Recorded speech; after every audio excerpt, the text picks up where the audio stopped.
Hello friends, this is Neha and welcome to NV learning platform. चलिए हमने circulation chapter का कर लिया था, जिसमें स्टार्ट किया था, जिसमें हम क्या बोलते हैं लिम्फ तक हमारा कंप्लीट हो चुका है। ठीक है, अब उसके बाद मतलब मैंने कोशिश किया था कि एक में कर दूँ, बट वो चैप्टर काफ़ी लंबा हो रहा था क्योंकि मैं एनसीईआरटी लाइन बाई लाइन पढ़ा रही हूँ ना, तो थोड़ा टाइम ज़्यादा लग रहा है।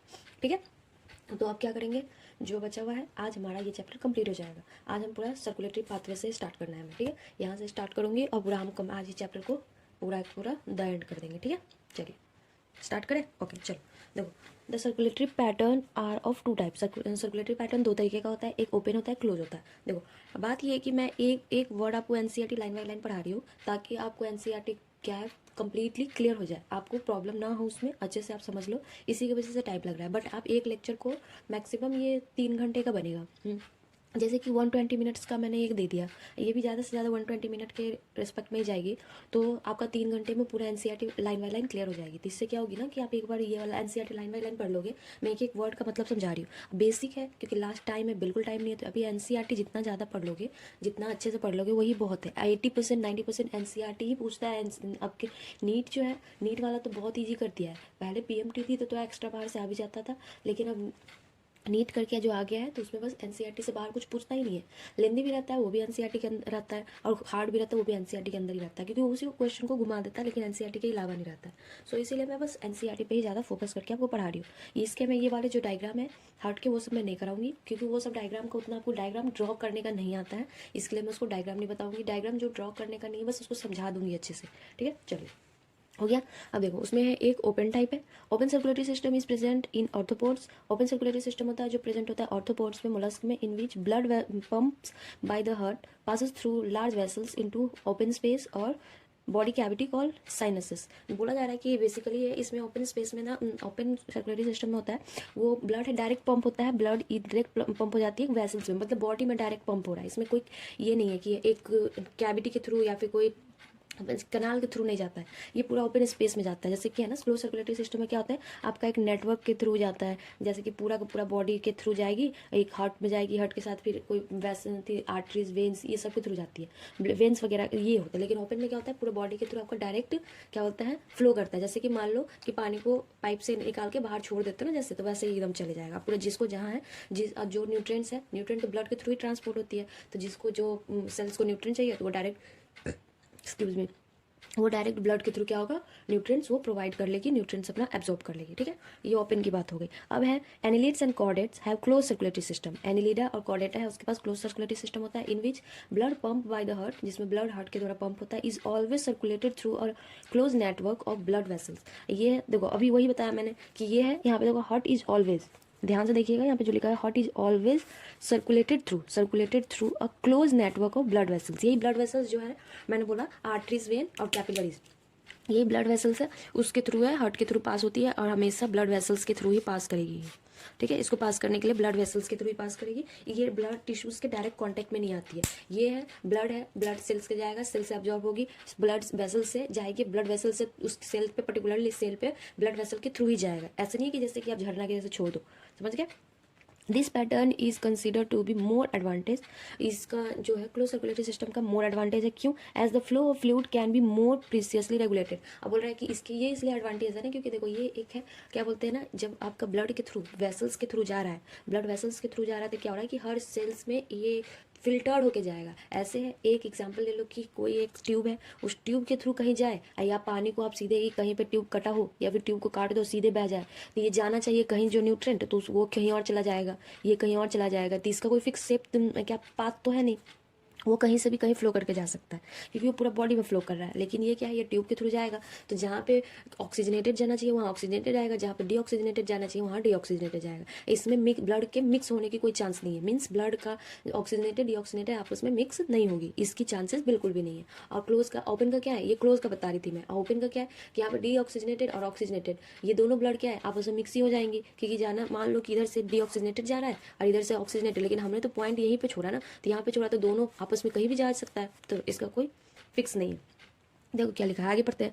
All vertebrates possess muscular chamber heart. बोला जा रहा है जितने भी वर्टिब्रेट्स हैं सब में हार्ट होती है, ये याद रखिएगा कि वर्टिब्रेट्स, जितने भी वर्टिब्रेट्स होते हैं सबके पास हार्ट होती है। ठीक है, हार्ट होती है, muscular chamber, faeces have a 2 chamber. चलिए ये पढ़ने से पहले मैं आपको कुछ नोट्स वाला बता देती हूँ। ठीक है, देखिए, देखो जो मैं बोल रही थी, याद देखो इस पेज पे मैंने ये पूरा का पूरा एनसीईआरटी, आप भी ऐसे कर सकते हो, आप एक्स्ट्रा पेज ले लो एनसीईआरटी में। ये मैंने बहुत पुराना मतलब बहुत पहले स्टिच करके रखा था, बट आज तक ये है, जब तक मेरे पास ये एनसीईआरटी बुक रहेगी तब तक ये रहेगी। तो इससे क्या होता है ना, ये मेरा बेनिफिट है इससे कि अलग से नोट्स बनाते हैं तो वो बुक कभी कभी ना गुम हो जाता है, कभी मिसप्लेस हो जाती है, कहीं कहीं चला जाता है, तो उससे बेटर है इसमें मैंने स्टिच कर दिया। देखिए आप देख सकते हो अलग से पेज मैंने इस पर पिनअप करके स्टिच कर दिया। तो ये बुक जब तक मेरे पास है तो जब ये तब तक ये मेरे पास रहेंगी, और इसके सबसे ज़्यादा बेनिफिट है कि ये कभी गुम नहीं होगी, और इसके बाद मुझे ज़्यादा देर तक कहीं ढूंढना नहीं पड़ेगा, और ज़्यादा बुक कैरी करनी भी नहीं पड़ती है। सो यहाँ पे देखो, यहाँ पे हम पढ़ रहे थे, यहाँ पे हम पढ़ रहे थे, देखिए कि क्या बोलते हैं, तो आप भी ऐसे बना के रख सकते हो ये, कि बिकॉज ये चिट वगैरह बहुत छोटी छोटी आती है ना, तो इतनी बड़ी चिट वगैरह आप लगा नहीं सकते हो, तो इसी के लिए मैंने अलग से पेज लगा दिया। अब वो पढ़ने, अब क्या पढ़ना है, faeces have 2 chamber heart, fees के पास हमारा 2 चैम्बर होती है, 2 चैम्बर वाली विद आर्ट्रियम और वेंट्रिकल, जिसमें एक आर्ट्रिया होती है दूसरी वेंट्रिकल होती है। ठीक है, देखिए यहाँ पे मैंने लिखा हुआ है, आप देख सकते हो कि यहाँ पे है सिंगल सर्कुलेशन, सिंगल सर्कुलेशन में है फिसिस, फिसिस के पास होती है 2 चैम्बर्ड हार्ट, फिसिस के पास 2 चैम्बर्ड हार्ट होती है, जिसको हम विनस हार्ट भी बोलते हैं। ठीक है, यहाँ पे क्या है कि एक बॉडी पार्ट, बॉडी के बाद ये हमारा हार्ट हुआ, ये आर्ट्रियम और वेंट्रिकल लिखा हुआ है, तो ये है हार्ट, ये मछली का हार्ट, दिल है, देखिए उनके पास भी दिल होती है, फिर भी हम उन्हें खा जाते हैं, देखते हैं। ये मछली का दिल है। अब इससे क्या होता है, ये आर्ट्रियम है और ये इसका वेंट्रिकल है। यहाँ से क्या होता है, वेंट्रिकल, वेंट्रिकल से ब्लड है जो गिल्स में गई, गिल्स में ये है, गिल्स में गई, गिल्स के क्या हो गया, ऑक्सीजनेटेड, गिल्स हमारा यहाँ पे लंग्स का काम करता है हार्ट में, तो यहाँ पे क्या होगा, ऑक्सीजनेटेड होगा, यहाँ पे फिल्टर हो जाएगी, ऑक्सीजनेटेड बन जाएगी, ये ऑक्सीजनेटेड ब्लड पूरा बॉडी पार्ट में चला जाएगा, बॉडी पार्ट में जहाँ पे यूज़ करनी यूज हो जाएगी, और पूरा अपना फंक्शन कंप्लीट होने के बाद फिर ये बॉडी पार्ट से क्या होगी, डीऑक्सीजनेटेड ब्लड वापस आएगा, वापस ये आर्टरी में चला जाएगा, ये ऐसे ही प्रोसेस चलता जाएगा, और इसमें से जो निकलेगी वो मिक्सड ब्लड ही निकलती हैं, ये वाला दिमाग में रखिएगा। ठीक है, अब चलो अब आगे पढ़ लो। ठीक है, अब देखिए यहाँ पे होगी एम्फीबियंस एंड द रेप्टाइल्स, यहाँ पे लिखा हुआ एम्फीबियंस का और रेप्टाइल्स का एक्सेप्ट यहाँ पे लिखा क्रोकोडाइल, तो ये आपको एक्सेप्ट वाला लर्न करना पड़ेगा। ठीक है, एक्सेप्ट क्रोकोडाइल, ये है 3 चैम्बर्ड हार्ट, उनके पास 3 चैम्बर्ड की हार्ट होती है, जिसमें 2 आर्ट्रिया होती है और एक वेंट्रिकल होती है, 2 आर्ट्रिया एंड सिंगल वेंट्रिकल। ठीक है, 2 आर्ट्रिया होती है, आर्ट्रियम, और एक वेंट्रिकल होती है, ये याद करने वाली लाइन है।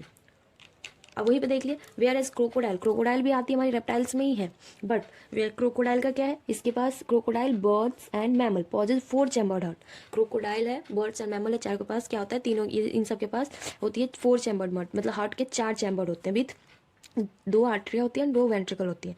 यहाँ तक समझ आ गया आपको, देखिए यही है, देखो यहाँ पे लिखा है इनकम्प्लीट डबल सर्कुलेशन। अब आप देखो यहाँ पे डबल सर्कुलेशन और ये कंप्लीट और इनकम्प्लीट, पहले डबल सर्कुलेशन क्या होता है ये देखिए, फिर यहाँ कंप्लीट इनकम्प्लीट किया। डबल सर्कुलेशन का मतलब हो गया कि इसका प्लेस जो फंक्शन है इसमें अलग अलग हो जाएगा। इस पे यहाँ पे जो था हमारा कि ये वाली जो प्रोसेस थी आर्टरियम घूम फिर के वापस रिपीट हो रही थी, ये प्रोसेस पूरा का पूरा आपका क्या है, ऑर्गेनल्स इसमें 2 यूज़ नहीं हो रहे थे, बेसिकली ये एक ही प्रोसेस में फ्लो हुए जा रहा था। अब इसमें क्या है, इसमें हार्ट में गई, लंग्स में गई, फिर ये प्रोसेस इतना तक एक फेज है। देखो यहाँ से है कि ये एक फेज है, अगर आप काउंट करो तो ये एक पूरा फेज जाएगा, फिर ये वाला पूरा एक फेज जाएगा, तो ये 2 फेज में जाती है, इसीलिए इसको बोलते हैं डबल सर्कुलेशन।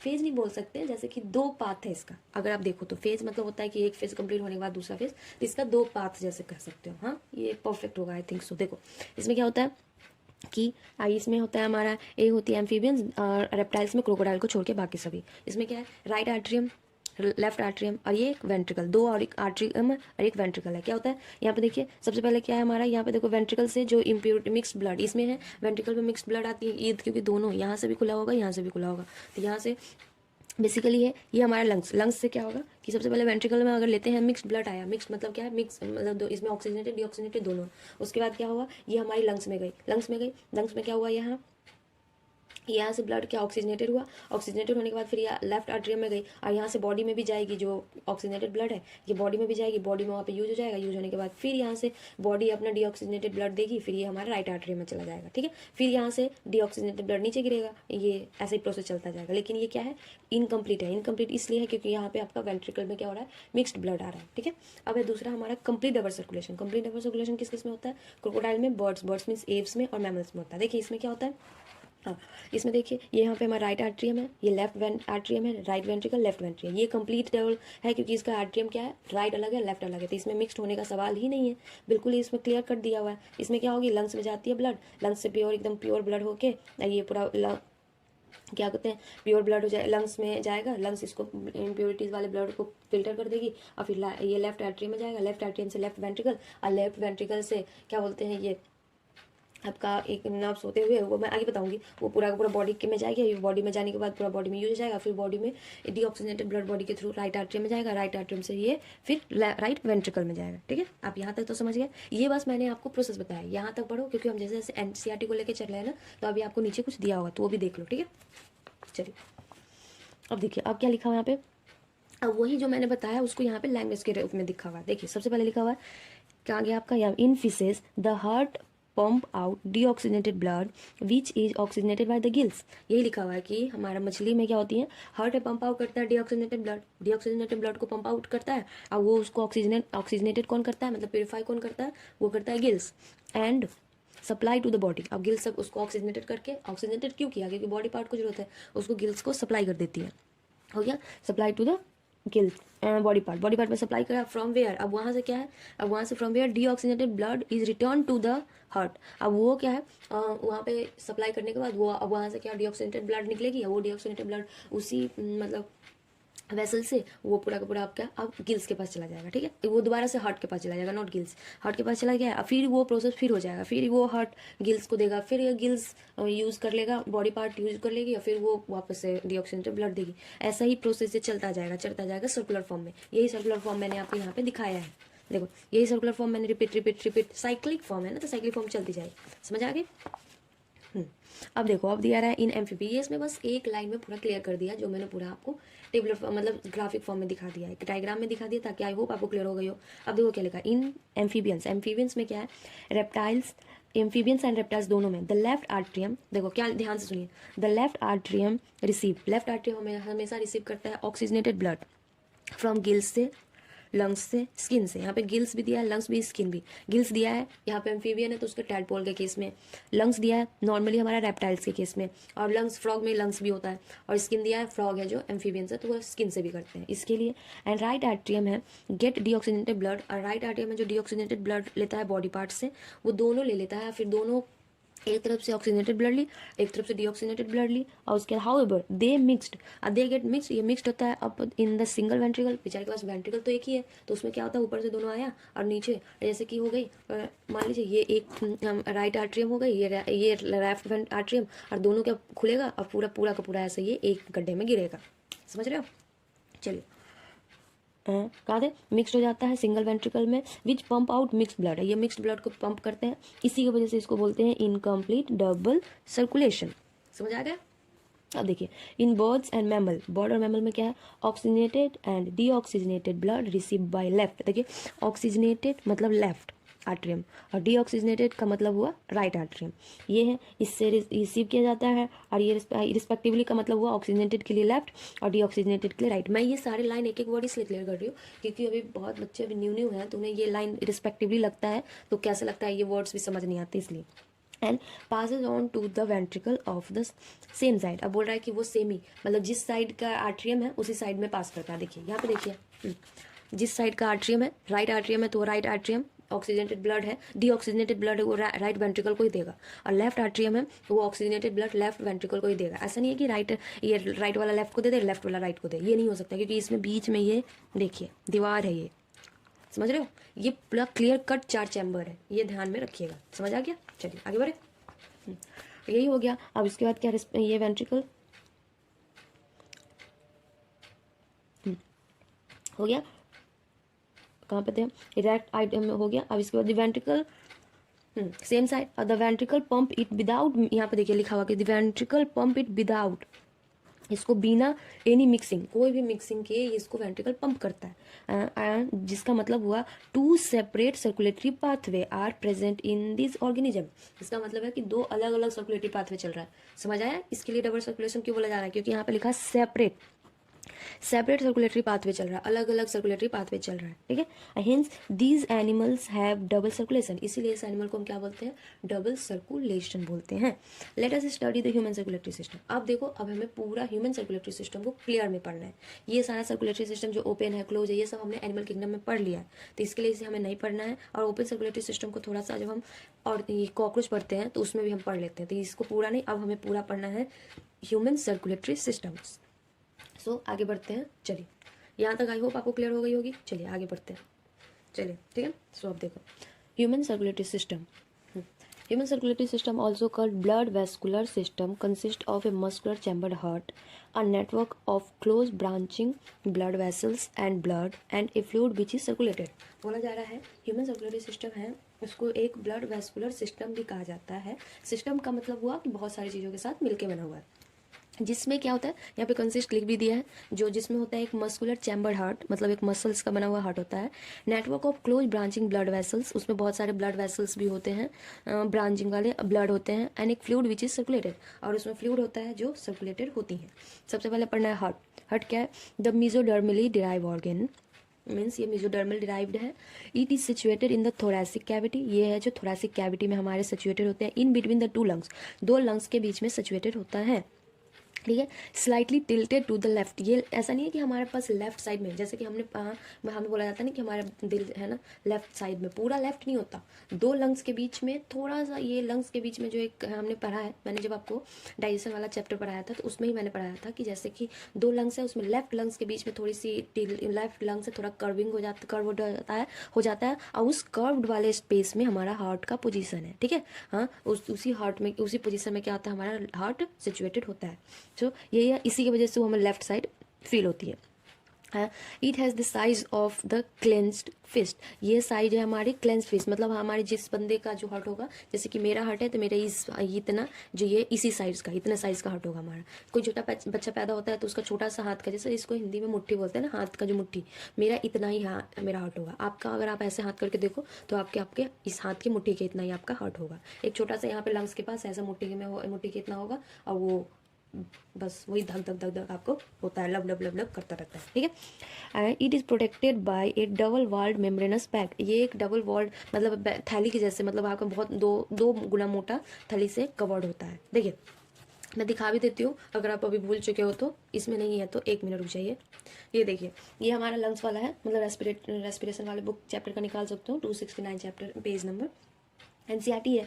मैं बाहर वाले बुक से नहीं दिखा रही हूँ आपको, ताकि आपको आपके पास सामने रहेगी तो आप ज़्यादा अच्छे से समझ पाओगे, इसलिए मैंने एनसीईआरटी, ये आपका रेस्पिरेशन चैप्टर से मैं दिखा रही हूँ आपको। देखो इसमें क्या है, ये राइट लंग्स है हमारा, ये लेफ्ट लंग्स है। ये राइट लंग्स का देखो, ये पूरा का पूरा ये कर्व नहीं है, बट ये लेफ्ट लंग्स का क्या है, ये है जो आपका ये कर्व्ड है, देख रहे हो आप, ये आपको दिख रहा होगा, ये कर्व्ड है। तो इसी कर्व के साइड में थोड़ा लंग्स हमारा धंसा हुआ, ये लंग्स, ये हार्ट की वजह से ही हमारा लेफ्ट लंग्स धंसा हुआ है, क्योंकि उस पोजीशन पे क्या है, हमारा हार्ट का पोजीशन है, इसीलिए हमें ये लेफ्ट साइड फील होता है। और ये पोजीशन जो होता है, इसको हम मेडियोस्टोर्नम साइड बोलते हैं। ये मेडियोस्टोर्नम साइड जो होता है, जहाँ पे हार्ट के लिए ही बनाया हुआ होता है। सो आप समझ आ गया आपको, आप याद हो गई होगी कि हमारा हार्ट कहाँ पे होता है बेसिकली। हाँ, तो ये वाला अच्छे से ध्यान में रखिएगा। चलिए आगे बढ़े, चलो देखो, तो यही हम आप समझ गए हो। आपको अब आपको मैंने विजुअलाइज करने के लिए, कि अभी पढ़ रहे हो तो आप होता है ना कि पीछे का भूल चुके होगा, नहीं भूलोगे तो थोड़ा दिमाग से निकल जाता है, तो उसको मैंने विजुअलाइज करने के लिए मैंने आपको आपकी बुक से ही दिखा दिया कि हार्ट का पोजीशन क्या होता है। हाँ, लेकिन एक बात याद रखना, कभी कभी होता है ना कि कोई रेयर केस में किसी का ना हार्ट है ना, ऐसा बोलता है ना किसी का हार्ट राइट साइड में, जैसे एक मूवी आई थी कोई, उसमें बोलता है कि लेफ्ट साइड में उसको गोली लगने के बाद भी हीरो बच जाता है, तो उसको बोलता है कि बाद में हीरो बताता है कि नहीं, मेरा लेफ्ट साइड में हार्ट नहीं है, मेरा राइट साइड में हार्ट है। तो वो राइट साइड में हार्ट नहीं होता है, लेफ्ट साइड में। ऐसा थोड़ी ना कि मैंने आपको जस्ट पोजीशन दिखाया, तो ऐसा थोड़ी ना कि लेफ्ट लंग्स की जगह पे आपका हार्ट चला जाएगा, या राइट लंग्स की जगह पे आपका हार्ट चला जाएगा। वो जो आपका लेफ्ट टिल्टेड जो पोजीशन था ना, जैसे मैं दिखा देती हूँ, देखो ये है, ये थोड़ा सा क्या है, ये अगर आप ले लो, ये बेस हो गई, ये हमारे हार्ट की बेस हो गई थी, हमारे हार्ट की एपेक्स हो गई। एपेक्स मतलब स्टार्टिंग पॉइंट। तो क्या होगा कि ये अभी आपका क्या लेफ्ट साइड में दिख रहा है ना, तो ये थोड़ा सा तिरछा हो जाएगा, मीन्स ये थोड़ा राइट साइड में हो जाएगा। इधर आपको ज़्यादा स्पेस दिख रहा है, इधर कम स्पेस दिख रहा है, तो ये थोड़ा तिरछा हो जाएगा, तो इधर ज़्यादा जाएगा, इधर ज़्यादा स्पेस हो जाएगा। बस यही होता है, बस हल्का सा तिरछा हो जाता है। तो ये बस पोजीशन, ऐसा नहीं कि पूरा का पूरा पोजीशन सिचुएट हो जाएगी, पोजीशन फिक्स मिसप्लेस या डिस्प्लेस हो जाएगी। पोजीशन सेम रहता है, हल्का सा पोजीशन चेंज होती है, तो वही पोजीशन हल्का चेंज होती है, लेकिन लोग उसको बोलते हैं, उस मूवी में दिखाया है कि बहुत ज़्यादा उसका हार्ट बिल्कुल राइट साइड में, ऐसा कुछ नहीं होता, ठीक है। तो यही हो गई उस डिजीज़ को बोलते हैं हम डेक्स्ट्रोकार्डिया, ठीक है। उस पोजीशन डिजीज़ को बोलते हैं डेक्स्ट्रोकार्डिया। ये मैंने आपके नोट में लिखवा रखा है, ये मैं अभी बस आपको पढ़ा रही हूँ। जब नोट भी देखोगे अभी मैं दिखाऊंगी तो उसमें क्या है आपको अच्छे से समझ आ जाएगा कि उस नोट्स में क्या लिखा है, ठीक है। तो उसको बोलते हैं डेक्स्ट्रोकार्डिया। आई होप आपको क्लियर हो गई। चलिए आगे बढ़े, देखो चलिए चलिए समझ आ गया यहाँ तक। अब देखो हो गए। अब यहाँ पे क्या बोलते हैं, जो मैंने बोला कि डबल वॉल मेम्ब्रेन बैग होती है जिसमें आउटर स्पेस जो कवरिंग है उसको बोलते हैं पेरिकार्डियम। इंक्लोज करता है the pericardial fluid our heart. बोला जा रहा है कि पेरिकार्डियम के अंदर फ्लूइड लगी होती है। फ्लूइड तभी तो आप हार्ट को अगर मतलब ऐसे अगर टच करोगे तो थोड़ी फ्लफी फ्लफी होती है, क्योंकि अंदर उसके अंदर फ्लूइड लगी रहती है, फ्लूइड रहती है, ताकि वो दोनों के बीच में जो दोनों लेयर के बीच में क्या कि फ्रिक्शन को ज़्यादा ये ना करें, नहीं तो एक दूसरे के बीच में घसने की वजह से मीन्स फ्रिक्शन की वजह से दोनों फट सकते हैं। Our heart has 4 chamber. हमारे हार्ट के पास 4 चैम्बर होते हैं, जैसे कि आपको पता है। The 2 relatively smaller upper chamber, जो 2 होता है वो बड़ा ऊपर वाला चैम्बर वो छोटा होता है, छोटा means respect to this ventricle के रिस्पेक्ट में, ये उसको आर्टरिया बोलते हैं। एंड 2 लोअर चैम्बर उसको वेंट्रिकल बोलते हैं। A thin muscular wall called the inter atrium septum separate the right and the left atria. बोला जा रहा है कि राइट और लेफ्ट आर्ट्रिया को सेपरेट करने के लिए एक थीन ये बोलता है थीन पतला सा मस्कुलर वॉल होती है दीवार, जो होता है इंटर आर्ट्रियल सेप्टम बोलते हैं, जो आर्ट्रिया को एक दूसरे से मतलब राइट आर्ट्रियम को और लेफ्ट आर्ट्रियम को एक दूसरे से अलग सेपरेट करने के लिए यूज होता है। हाँ, और उसके बाद क्या है, वेर एक थिक मोटा सा होता है, मतलब आर्ट्रियम वाला जो इंटर आर्ट्रियम सेप्टम होता है वो मोटा होता है, ये पतला होता है, ये याद रखिएगा। और नीचे का जो होता है वो होता है थिक, जो होता है थिक वॉल्ड होती है वो होती है इंटरवेंट्रिकुलर सेप्टम। तो ये लर्न करने की चीज़ है, तो आप इसको लर्न कर सकते हो। इंटर आर्ट्रियल सेप्टम होती है वो थिन होती है, याद रखिएगा। एंड थिक होती है वॉल्ड वाली इंटरवेंट्रिकुलर सेप्टम। ये आपको कंपेयर करके पूछ सकता है, वो जो लेफ्ट वेंट्रिकल को और राइट वेंट्रिकल को एक दूसरे से सेपरेट करता है, ठीक है। यहाँ तक आपको समझ आ गया। चलिए अब है the artery and the ventricle of the same side. अब एक जो आर्ट्रिया है और वेंट्रिकल है वो दोनों भी तो एक दूसरे से अलग है ना, तो उस दोनों को भी सेपरेट करने के लिए बीच में एक बाउंड्री बनी होगी, तो वो बाउंड्री बनी होती है वो ऑल्सो सेपरेटेड बाई थिक। इसके होता है थिक फाइब्रस टिश्यू, इसमें फाइब्रस टिश्यू होता है थिक, उसको बोलते हैं आर्ट्रियो वेंट्रिकुलर सेप्टम। जैसा काम वैसा नाम, देख रहे हो। पहला था इंटर आर्ट्रियम, मतलब दो आर्ट्रियम के बीच का जो सेप्टम था, इसके लिए उसको बोलते हैं इंटर, क्योंकि इंट्रा मतलब एक ही होता है, इंटर मतलब दो के बीच में, तो दो आर्ट्रियम के बीच को सेपरेट करा था इसलिए inter atrium septum atrial septum, और दो वेंट्रिकल को सेपरेट करा था इसलिए इंटर वेंट्रिकुलर सेप्टम।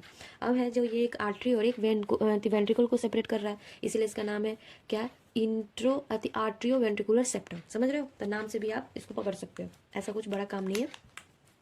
ये बस याद रखिएगा, वो मस्कुलर होता है, ये फाइब्रस होता है, ठीक है, फाइब्रस टिश्यू का बना हुआ है, ठीक है। चलिए आगे बढ़े। अब बोल रहा है however each of this septa are provided with the opening through which the 2 chamber of the same side are connected. बोला जा रहा है कि ये एक दूसरे से कनेक्टेड तो हो गया, लेकिन इसमें इसके बीच में भी एक सेप्टम ये कुछ ना कुछ एक क्या बोलते हो आपको ओपनिंग होगी, उस ओपनिंग क्योंकि उसको ब्लड को पास भी तो कराना है, ऐसा थोड़ी ना कि कितना देर तक ये डिफ्यूजन से निकलता रहेगा, ऐसे छिद पोर से सींचते निकलता रहेगा, तो बहुत टाइम लगेगी। तो एक इसमें होता है ओपनिंग भी बना होता है, ये होता है जब मतलब सेम साइड में दोनों अलग अलग, ठीक है। अब उस ओपनिंग को हम पढ़ेंगे, उससे पहले कुछ एक्स्ट्रा पढ़ लेते हैं, ठीक है। चलिए देखो, बता ही दिया मैंने कि ह्यूमन हार्ट का कहाँ से ओरिजिन होता है, ये मेसोडर्मल ओरिजिन का होता है। वेट है जो एवरेज ह्यूमन हार्ट का, ये याद कर लीजिए 250 to 300 ग्राम का होता है, वो जो आपका मैंने बताया एक मुट्ठी के बराबर, तो आप इसको भी मेजर करके देख सकते हो। पोजीशन मैंने बता दिया है कि सिचुएटेड होता है थोरेसिक कैविटी में बिटवीन द 2 लंग्स, 2 लंग्स के बीच में, स्लाइटली टिल्टेड होता है टुवर्ड लेफ्ट, ये सब बता दिया है मैंने। एक डिजीज भी बताया आपको डेक्स्ट्रोकार्डिया, ये बता भी दिया है कि किस लिए होता है डेक्स्ट्रोकार्डिया, हाँ, क्योंकि एबनॉर्मल पोजीशन ऑफ हार्ट का जो है पोजीशन बेसिकली हमारा लेफ्ट साइड में होता है, लेकिन ये थोड़ा सा उसका पोजीशन एबनॉर्मल हो जाता है, तो इसी से हो जाता है हमारा, उसको हम डेक्स्ट्रोकार्डिया बोलते हैं। देखो यही बताया मैंने कि ये अगर मान लो हार्ट का बेस मान लिया, ये एपेक्स, तो ये टुवार्ड है ना, थोड़ा सा ये नॉर्मल में टुवार्ड होता है लेफ्ट, देखो यहाँ पे लिखा हुआ है नॉर्मली हुआ तो ये टुवार्ड लेफ्ट होगा, जैसे हमने देखा था कि लेफ्ट साइड में ज़्यादा टिल्टेड था, जिसकी वजह से राइट साइड में स्पेस थी, नीचे वाला पोजीशन। बट ये होता है डेक्स्ट्रोकार्डिया में क्या होता है कि एपेक्स ऑफ हार्ट है, हार्ट का जो एपेक्स होता है वो स्लाइटली, यहाँ पे स्लाइटली है, इसको ध्यान से देखिए, कंप्लीटली नहीं लिखा है, स्लाइटली टिल्टेड होता है टुवर्ड राइट, हल्का सा राइट साइड में टिल्टेड हो जाता है, ठीक है, समझ गए। चलिए अब है एक मैंने इसको एक मतलब स्क्वायर फॉर्म में बना के और उसके बॉक्स बना के आपको समझाने की कोशिश की है, ताकि ये आपको बेसिकली अच्छे से समझ आ जाए, ठीक है। यहाँ पे पूरा का पूरा हार्ट का समझाने का कोशिश किया, मैं पूरा हार्ट नहीं बनाने बैठी हूँ, बिकॉज वो बना के भी कोई फायदा नहीं, क्योंकि एज इट इज़ फोटो में भी सेम ही आपको दिखेगा जैसा आपका एनसीईआरटी में दिखेगा, ठीक है। चलिए आगे बढ़े। देखो ये है आपका बॉक्स बनाया मैंने, उस बॉक्स में है ये राइट आर्ट्रियम है, ठीक है, ये राइट वेंट्रिकल है, ये लेफ्ट आर्ट्रियम है, ये लेफ्ट वेंट्रिकल है। यहाँ तक तो समझ आ गया। हाँ, आप देखो यहाँ पे क्या है, ये आपको जो बनाया है ये पल्मोनरी वेन है, 2 पेयर्स का होता है, 2 पेयर है इसमें। देखो आप इस बुक से भी पढ़ सकते हो। हाँ, इस बुक से देख लो, एनसीईआरटी है। यहाँ पे आपको क्या है, पल्मोनरी, ये दोनों है जो आपको पल्मोनरी वेन 2 पेयर है, दो है यहाँ पे पल्मोनरी वेन, ये 2 दिया हुआ था मैंने बताया है। और उसके बाद ये है पल्मोनरी आर्टरी, ग्रीन, ये ग्रीन वाली जो है, ग्रीन नहीं मीन्स ब्लू वाली है जो पल्मोनरी आर्टरी है, रेड वाली जो है ट्यूब, ये पल्मोनरी वेन है। अब इसमें भी 2 है, इस साइड जो दो दी हुई है वो है लेफ्ट पल्मोनरी वेन, और इस साइड जो दी हुई है 2, ये राइट पल्मोनरी वेन, ठीक है। और ये है जो आपका पल्मोनरी आर्टरी, और यहाँ पे भी ये वाला भी है, वो पल्मोनरी आर्टरी होगा, ठीक है। ये समझ गए, चलिए। ये हो गया, ये आपको समझ आ गया होगा, आई होप सो। अब देखिए यहाँ पे ये सब कॉडी टेंडनी वगैरह दिया हुआ है जो हमें आगे पढ़ना है, ठीक है। जैसे जैसे आगे बढ़ेंगे वैसे वैसे ये सारा पढ़ना आपको पड़ेगा। तो इसी के लिए मैंने बेसिकली पूरा डायग्राम दिखा दिया है इस फॉर्म से कि आई होप आपको समझ आ जाए, ठीक है। ये जो है ये सारे का सारा आपको वाल्व है, ये वाली जो वाल्व है ये भी वाल्व है, ये भी वाल्व है, ये ट्यूब, ये सब वाल्व है, क्योंकि इसी से ओपनिंग है ना कि ब्लड कैसे बाहर निकलेगी, तो ये सब वाल्व है। ये वाल्व भी लर्न करनी है आपको, ठीक है। ये अयोटा है, ठीक है। और ये आपका क्या है, पल्मोनरी, ये लेफ्ट राइट पल्मोनरी आर्टरी है, ठीक है। ये सब आप लर्न कर लीजिएगा। ये वजह से मैंने बताया लेफ्ट जो होता है कि वो वेंट्रिकल होती है, राइट वेंट्रिकल और लेफ्ट वेंट्रिकल। जैसे देखिए ये आपका है, ये इस पोजीशन में ये साइड वाली आपकी राइट है, तो ये राइट आर्ट्रियम है, इसी में आप समझ लो, अगर उसमें समझ नहीं आ रही है। ये राइट आर्ट्रियम है, एनसीईआरटी बुक लेके बैठिए। और ये राइट वेंट्रिकल है, नीचे वाला ये लेफ्ट आर्ट्रियम है, ये वाली ये लेफ्ट आर्ट्रियम है, ये लेफ्ट वेंट्रिकल है। यहाँ तक तो समझ आ गया। इसी में देख लीजिए ये अयोटा, ये अयोटा है ये, और ये पूरा का पूरा, और ये आपका हो गया, मैंने बता दिया कि ये पल्मोनरी आर्टरी है, और ये वाली आपकी पल्मोनरी वेन है। और ये उसके बाद ये इस साइड वाली ये आपकी ये वाली लेफ्ट थी तो ये वाली राइट होगी पल्मोनरी आर्टरी, और ये आपकी लेफ्ट राइट पल्मोनरी वेन है, ठीक है। और ये है bundle of His, Purkinje fiber, left ventricle, ये इंटरवेंट्रिकुलर सेप्टम, 2 वेंट्रिकल के बीच का सेप्टम है, ठीक है। देखो यहाँ पे लिखा भी हुआ है, देखिए एपेक्स कैसे डिसाइड करते हैं और बेस कैसे डिसाइड करते हैं, ये भी लिखा है, एपेक्स भी लिखा हुआ है, ठीक है। सो इसको याद करके रखिएगा। एनसीईआरटी में जो लिखा है ना, मैंने सारे चीज़ को क्लियर करने की कोशिश की है, अपनी तरफ से तो सारा कोशिश किया। अगर आपको कोई प्रॉब्लम लगे कि हाँ कुछ समझना है तो आप मुझे मैसेज करना, आप कमेंट कर सकते हैं। कमेंट में मैं आपको पूरा कोशिश करूँगी, मैं आपके हर एक डाउट क्लियर कर दूँ एनसीईआरटी का, ठीक है। चलिए हो गया। ये है जो पुर्किंजी, ये पैपिलरी मसल्स है, हाँ। ये राइट वेंट्रिकल हो गई। कॉर्डेट टेंडनी, ये जो आपको दिख रहा है वैसे ऐसे धार जैसे, ये कॉर्डेट टेंडनी बोलते हैं इसको। ये अब ये देखो ये क्या है, आर्ट्रियो वेंट्रिकुलर नोड्स, ठीक है। ये एस एन स्टैन है, और ये है A V atrio ventricular node भी पढ़ना है हमें आगे, समझ गए। ये फिगर में जितना दिया है, ये फिगर मतलब मैंने अभी दिखाया आपको। मान लो कि कभी ऐसा हुआ नहीं, लेकिन अगर कोई दे और उसमें ABCD करके दे दे कि आप ABCD पे बताओ कि कौन सा पोजीशन मिसमैच है या कौन सा कोई फिल इन द ब्लैंक्स की, मान लो यहाँ पे आपको अयोटा का, ऐसा इतना ईजी देता नहीं है, बट एक एग्जाम्पल बता रही हूँ। चलो अयोटा काफ़ी छोटा हो गया, मीन्स ईजी हो गया, तो आपको यहाँ पे ये करके दे दे कि कॉर्डेट टेंडनी मतलब मिसिंग कर दे, और ऑप्शन में दे दे कि यहाँ पे कौन सा चीज़ है ABCD, तो आपको याद करने के लिए, ठीक है। समझ आ गया होगा, आई होप सो। चलिए आगे बढ़े, देखो the opening between right atrium and right ventricle, बोला जा रहा है यहाँ पे राइट है, ये है, आप लिख सकते हो यहाँ पे राइट, ताकि आपको अच्छे से याद रहे। मैं लिख रही हूँ, ये राइट आर्ट्रियम है, ये राइट वेंट्रिकल है, ठीक है। आई होप आपको दिख रहा होगा। हाँ, रेड था इसलिए मैंने इसको ब्लैक से करना प्रेफर किया, ब्लू से। ये राइट वेंट्रिकल, राइट, और ये लेफ्ट है, sorry left atrium, left ventricle, ठीक है। देखिए अब क्या है, जो ओपनिंग होता है राइट आर्ट्रियम का और राइट वेंट्रिकल का, वो गार्ड होता है बाय भाल्व से गार्ड होता है। उस भाल्व को क्या बोलते हैं हम, वो 3 मस्कुलर फ्लैप होता है, उसको बोलते हैं ट्राइकस्पिड भाल्व, ठीक है। देखिए यहाँ पे है, ये दोनों के बीच में एक पोजीशन आपको दिख रहा है, इस दोनों में ये वाली पोजीशन दिख रही खुली सी, हाँ, ये है, इस भाल्व को बोलते हैं हम ट्राइकस्पिड भाल्व, ठीक है। ट्राइकस्पिड, 3 इसका मस्कुलर फ्लैप होता है, आप देख भी सकते हो 1 2 3। इस वाले कोऑर्डिनेट टेंडनी से भी देख लो मेजर करके कि इसमें 2 है, इसमें आप देखो तो 2 है, इसमें 1 2 एंड 3 दिख रहा है, तीसरी से बोलते हैं इसको ट्राइकस्पिड भाल्व। समझ आ गई। चलिए अब दूसरा है where is the bicuspid valve. Bicuspid valve को दूसरा नाम है मिट्रल भाग भी बोलते हैं।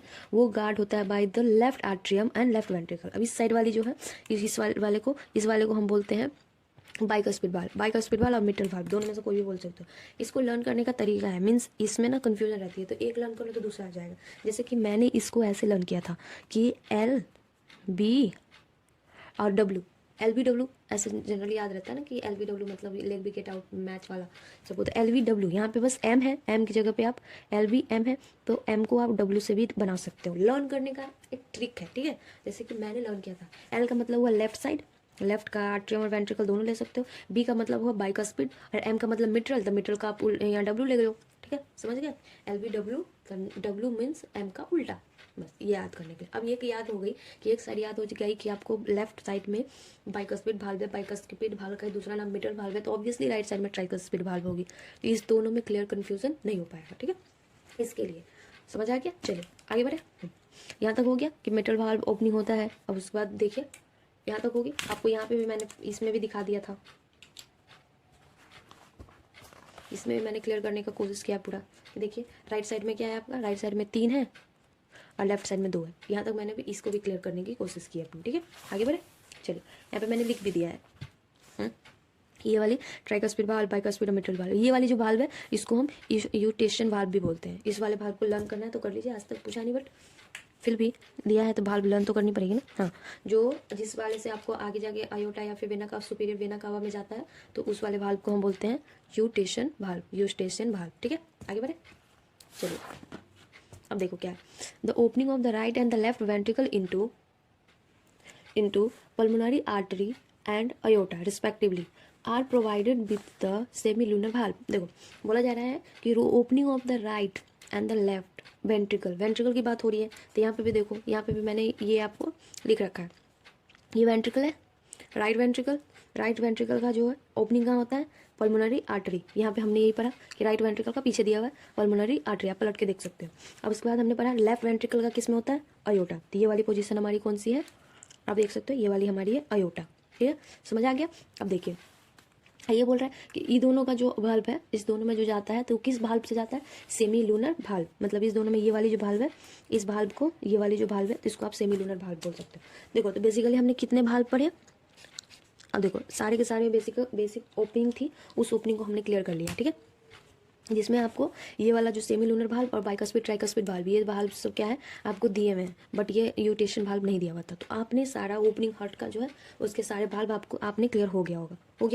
चलिए आपका जो ये बाइकस्पिड, ये ट्राइकस्पिड, बाइकस्पिड को हम मिटल भाल्व भी बोलते हैं, ये भी समझ आ गया। राइट वेंट्रिकल, ये जो वेंट्रिकल से जो ओपनिंग होती है, जो या फिर पल्मोनरी आर्टरी में जाए या फिर आपका अयोटा में जाए, तो उसकी भाल्व हमेशा सेमी लूनर ही होता है। मतलब अगर वेंट्रिकल का भाल्व बोला जाए तो आप सेमी लूनर भाल्व भी लर्न करोगे। ऐसे याद कर लो, वेंट्रिकल का भाल्व है तो सेमी लूनर भाल्व, और अगर आर्ट्रियम का भाल्व है तो यूस्टेशन भाल्व, ये याद तो हो ही जाएगा, समझ गए। अब भाल्व वाली सारी बातें क्लियर हो गई, आगे बढ़े, चलिए। सो अब देखो ये मैं थोड़ा, मुझे टाइम लग रहा है बट मैं आपके एक एक वर्ड क्लियर करने का कोशिश कर रही हूँ। The valve in the heart allow the flow of the blood only in one direction. बोला जा रहा है भाल्व क्यों बेसिक यूज होता है, भाल्व मतलब दरवाजा होगी कि जैसे दरवाजा एक ही डायरेक्शन में खुलता है ना, कि आप एक ही डायरेक्शन में दरवाजा को खोल सकते हो, ऊपर नहीं। जैसे कि ये भाल्व कुछ ऐसा होता है कि आई होप आपको दिख रही होगी, मान लो इसमें दिख नहीं रही है, ये भाल्व ऐसा रहता है, ऐसा मतलब ये समझ लो ये रहता है ऐसा, ठीक है। हाँ, तो भाल्व ऐसा रहता है, जैसे ही ऊपर से प्रेशर पड़ेगी, मतलब ऊपर वाला पोजीशन ये आर्ट्रियम है, नीचे का पोजीशन वेंट्रिकल है, ये भाल्व लगी हुई है। जैसे ऊपर प्रेशर पड़ेगी वहाँ पे आर्ट्रियम पूरा फुल हो जाएगा, फुल होने की वजह से क्या है, ये दबाव पड़ेगी तो ऐसे ये खुल जाएगा, ये खुलेगा और सारा उसमें का जो ब्लड है वो नीचे वेंट्रिकल में आ जाएगा। और जैसे ही खुला वेंट्रिकल में ब्लड आया फिर ऊपर बंद, ठीक है, ये जैसे ही तैसे बंद हो जाएगा, ठीक है, ये समझ गया। तो ये ओनली अलाउ करता है one direction, only in one direction, ये याद रखिएगा, समझ गए।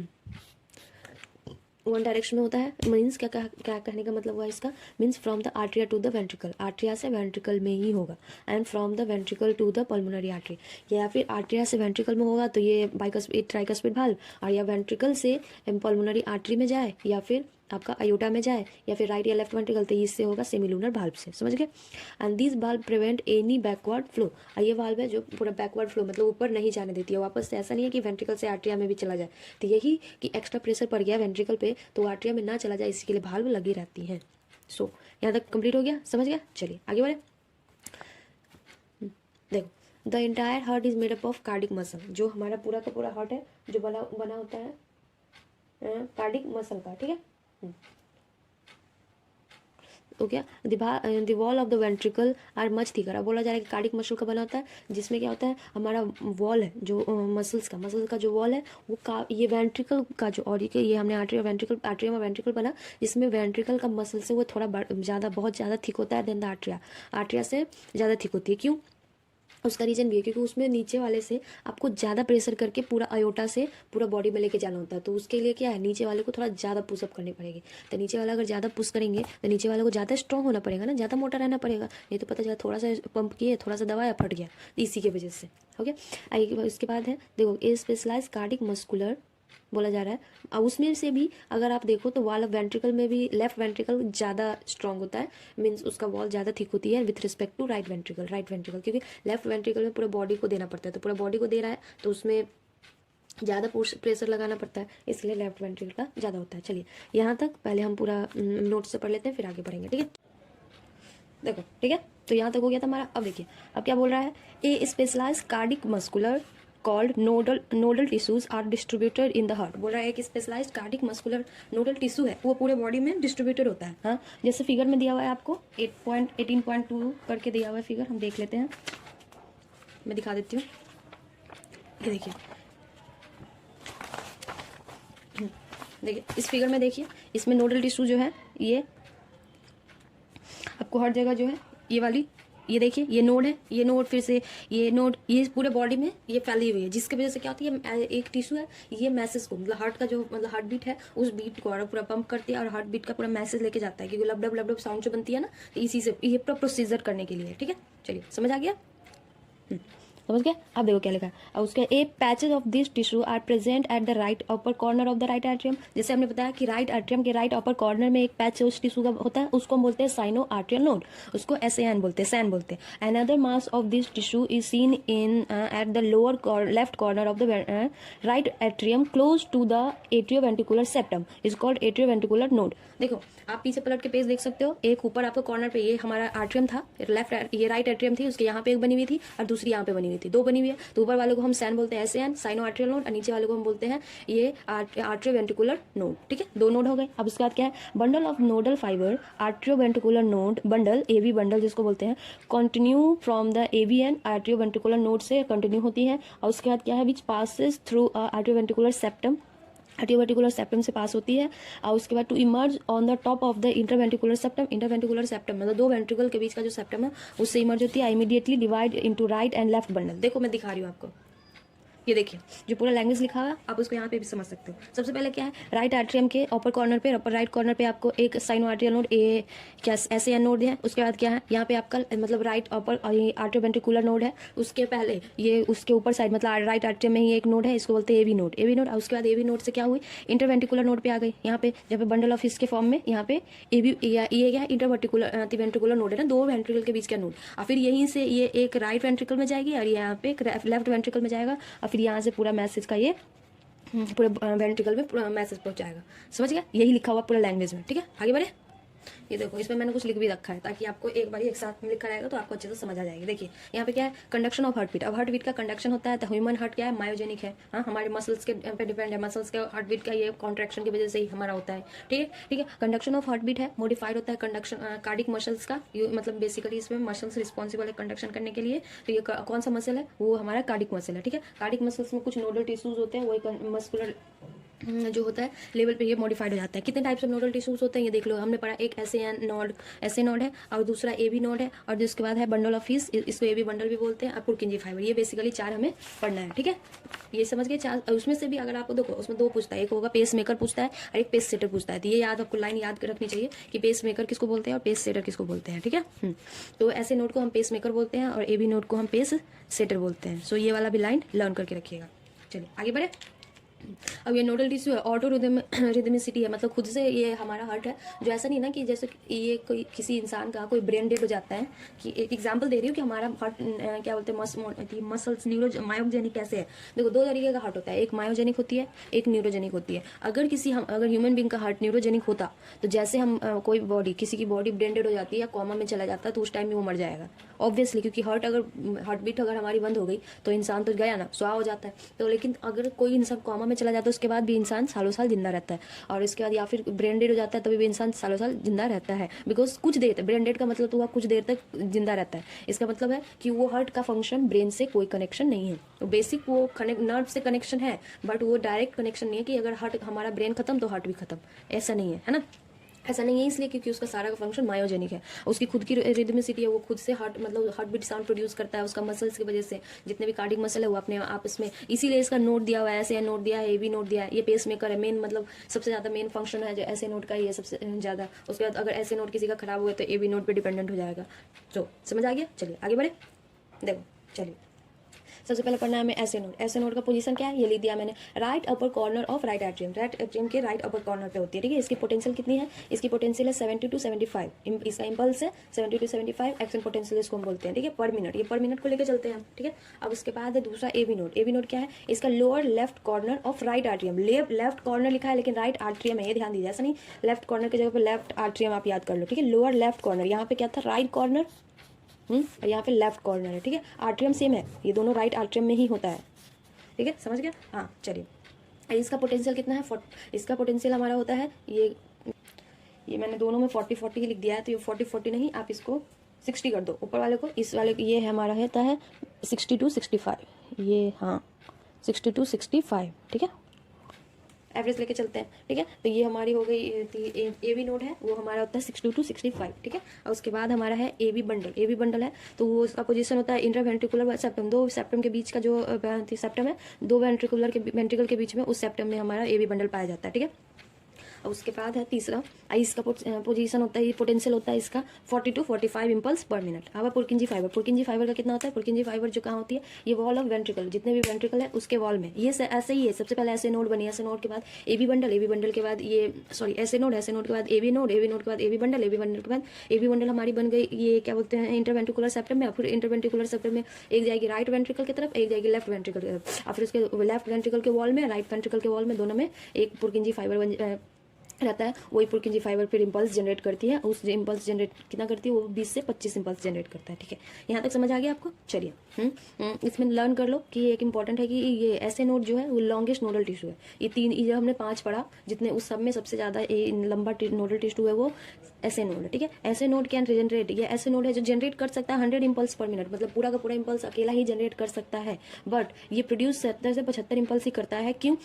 क्योंकि इसका जो है वैगस नर्व, जो हमारा वैगस नर्व है, तो उसका इनहिबिटरी मतलब वो अगर ज़्यादा हो जाएगा ये, तो उसका क्या, वो हमारा वैगस नर्व है कि अगर ज़्यादा हो जाता है तो हार्ट बीट को वो फास्ट कर देता है, लेकिन ये वैगस नर्व उसका कम कर देता है, उसका इनहिबिशन मतलब वैगस नर्व पे एक तरीके से मान लो तो थोड़ी सी उस पर रोक बन जाता है, प्रतिबंध लग जाती है, जिसकी वजह से ये 100 से कम करके अपना जनरेट करता है इम्पल्स, ठीक है, समझ गए। चलिए, और देखिए यहाँ पे है कि हमारा ऐसे नोड है जो रिस्पॉन्सिबल है for rhythmic contraction of heart. हमारे हार्ट का जो रिदमिक कॉन्ट्रैक्शन होता है, लब डब साउंड बनती है, या जो कॉन्ट्रैक्शन रिलैक्सेशन जो हार्ट की होती है, वो सारे इसी नोड पे डिपेंड करता है। ऐसे नोड है जो नॉन फंक्शनल है, मतलब हार्ट बिकम जब हो जाएगा कि ऐसे नोड का काम बंद हो जाएगा। अभी मैंने बताया कि अगर ऐसे नोड बंद हो जाता है, ऐसे नोड हमारा पेस मेकर है, मतलब सबसे ज़्यादा ये 5 जितने नोड्स पड़े हैं उसमें सबसे ज़्यादा इंपॉर्टेंट और सबसे ज़्यादा फंक्शनली हमारा ऐसे नोड है। लेकिन ऐसे नोड अगर हमारा नॉन फंक्शनल है, काम करना बंद कर दे, तो उसके बाद क्या है, हमारा हार्ट है जो रिदमिक फंक्शन था उसमें कमी आ जाएगी, एरिथमिक हो जाएगी, मतलब बहुत ज़्यादा प्रॉब्लम होने लगेगा, ठीक है। पोटेंशियल रूप में मैंने इसका लिख दिया है, इसको इंपॉर्टेंट लेके कर लो,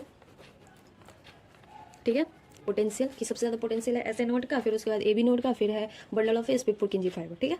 चलिए, समझ आ गया। यही आपको पूरा एनसीईआरटी में क्या है कि लैंग्वेज में दिया हुआ है, तो मैंने इसको दिखा दिया आपको। अब मैं एनसीईआरटी का मतलब पढ़ा दूंगी तो आपको अच्छे से समझ आ जाएगा। चलिए आगे बढ़ते हैं। देखिए क्या लिखा हुआ है, these branches give rise to minor fibre throughout the ventricular muscular of the respective side is called Purkinje fibre. यही बोल रहा है कि जब हमारा ये जो इंटरवेंट्रिकुलर सेप्टम में जो जितनी भी फाइबर्स आ गए ए बी बंडल, वो ए बी बंडल वापस से क्या हो गई कि एक छोटे छोटे से फाइबर बना देता है पूरे वेंट्रिकुलर मस्कुलेचर में, मतलब जो राइट वेंट्रिकल में और लेफ्ट वेंट्रिकल के वॉल्स में पूरा का पूरा एक छोटा छोटा सा फाइबर लगा देता है। वही फाइबर है जो पुरकिंजी फाइबर कहलाता है। The nodal musculature has the ability to generate action potential without any external stimuli. बोला जा रहा है कि नोडल मस्कुलेचर जितने भी हमारे, उसके पास खुद की एबिलिटी है कि एक्शन पोटेंशियल जनरेट कर सकता है बिना किसी बाहरी हेल्प के। बिना बाहरी हेल्प का मतलब ये खुद का पूरा हार्ट है, अकेले में खुद से मैं पता है इम्पल्स जनरेट कर लेगा।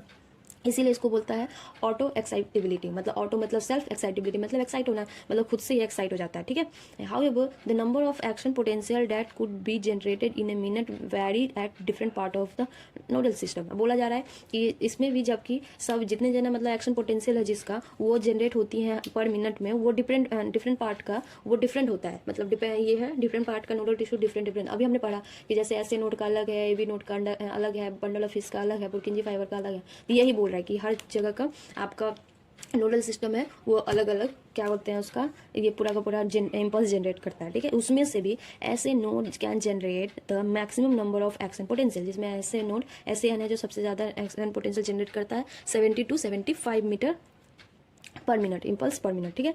And is responsible for initiation and maintenance of rhythmic contractile activity of the heart. और यही रिस्पॉन्सिबल है कि इनिशिएशन मतलब स्टार्ट करता है रिदमिक कॉन्ट्रैक्ट, मतलब हार्ट की जो रिदमिक कॉन्ट्रैक्टिबिलिटी होती है उसको स्टार्ट करना, इनिशिएट का मतलब स्टार्ट करने की भी पूरी रिस्पॉन्सिबिलिटी किसकी है, ऐसे नोड की है, ठीक है। Therefore it is called pacemaker, इसी की वजह से इसको पेस मेकर बोला जा रहा है, कि बोला जाता है बिकॉज ये हमारा हार्ट का रिदमिसिटी है और हार्ट का जो मेंटेनेंस इनिशिएट करता है, ठीक है। जो स्टार्टिंग पॉइंट अगर देखा जाए तो ऐसे नोड ही है, समझ गए। अब है our heart normally beat 70 to 75 times in a minute, हमारा हार्ट है जो 70 से 75 टाइम एक मिनट में हार्ट हमारा क्या करते हैं बीट करती है। एवरेज है, जिसको एवरेज लेके चलो तो 72 टाइम्स पर मिनट, ठीक है। एक मिनट में 72 टाइम्स हमारा हार्ट बीट करता है।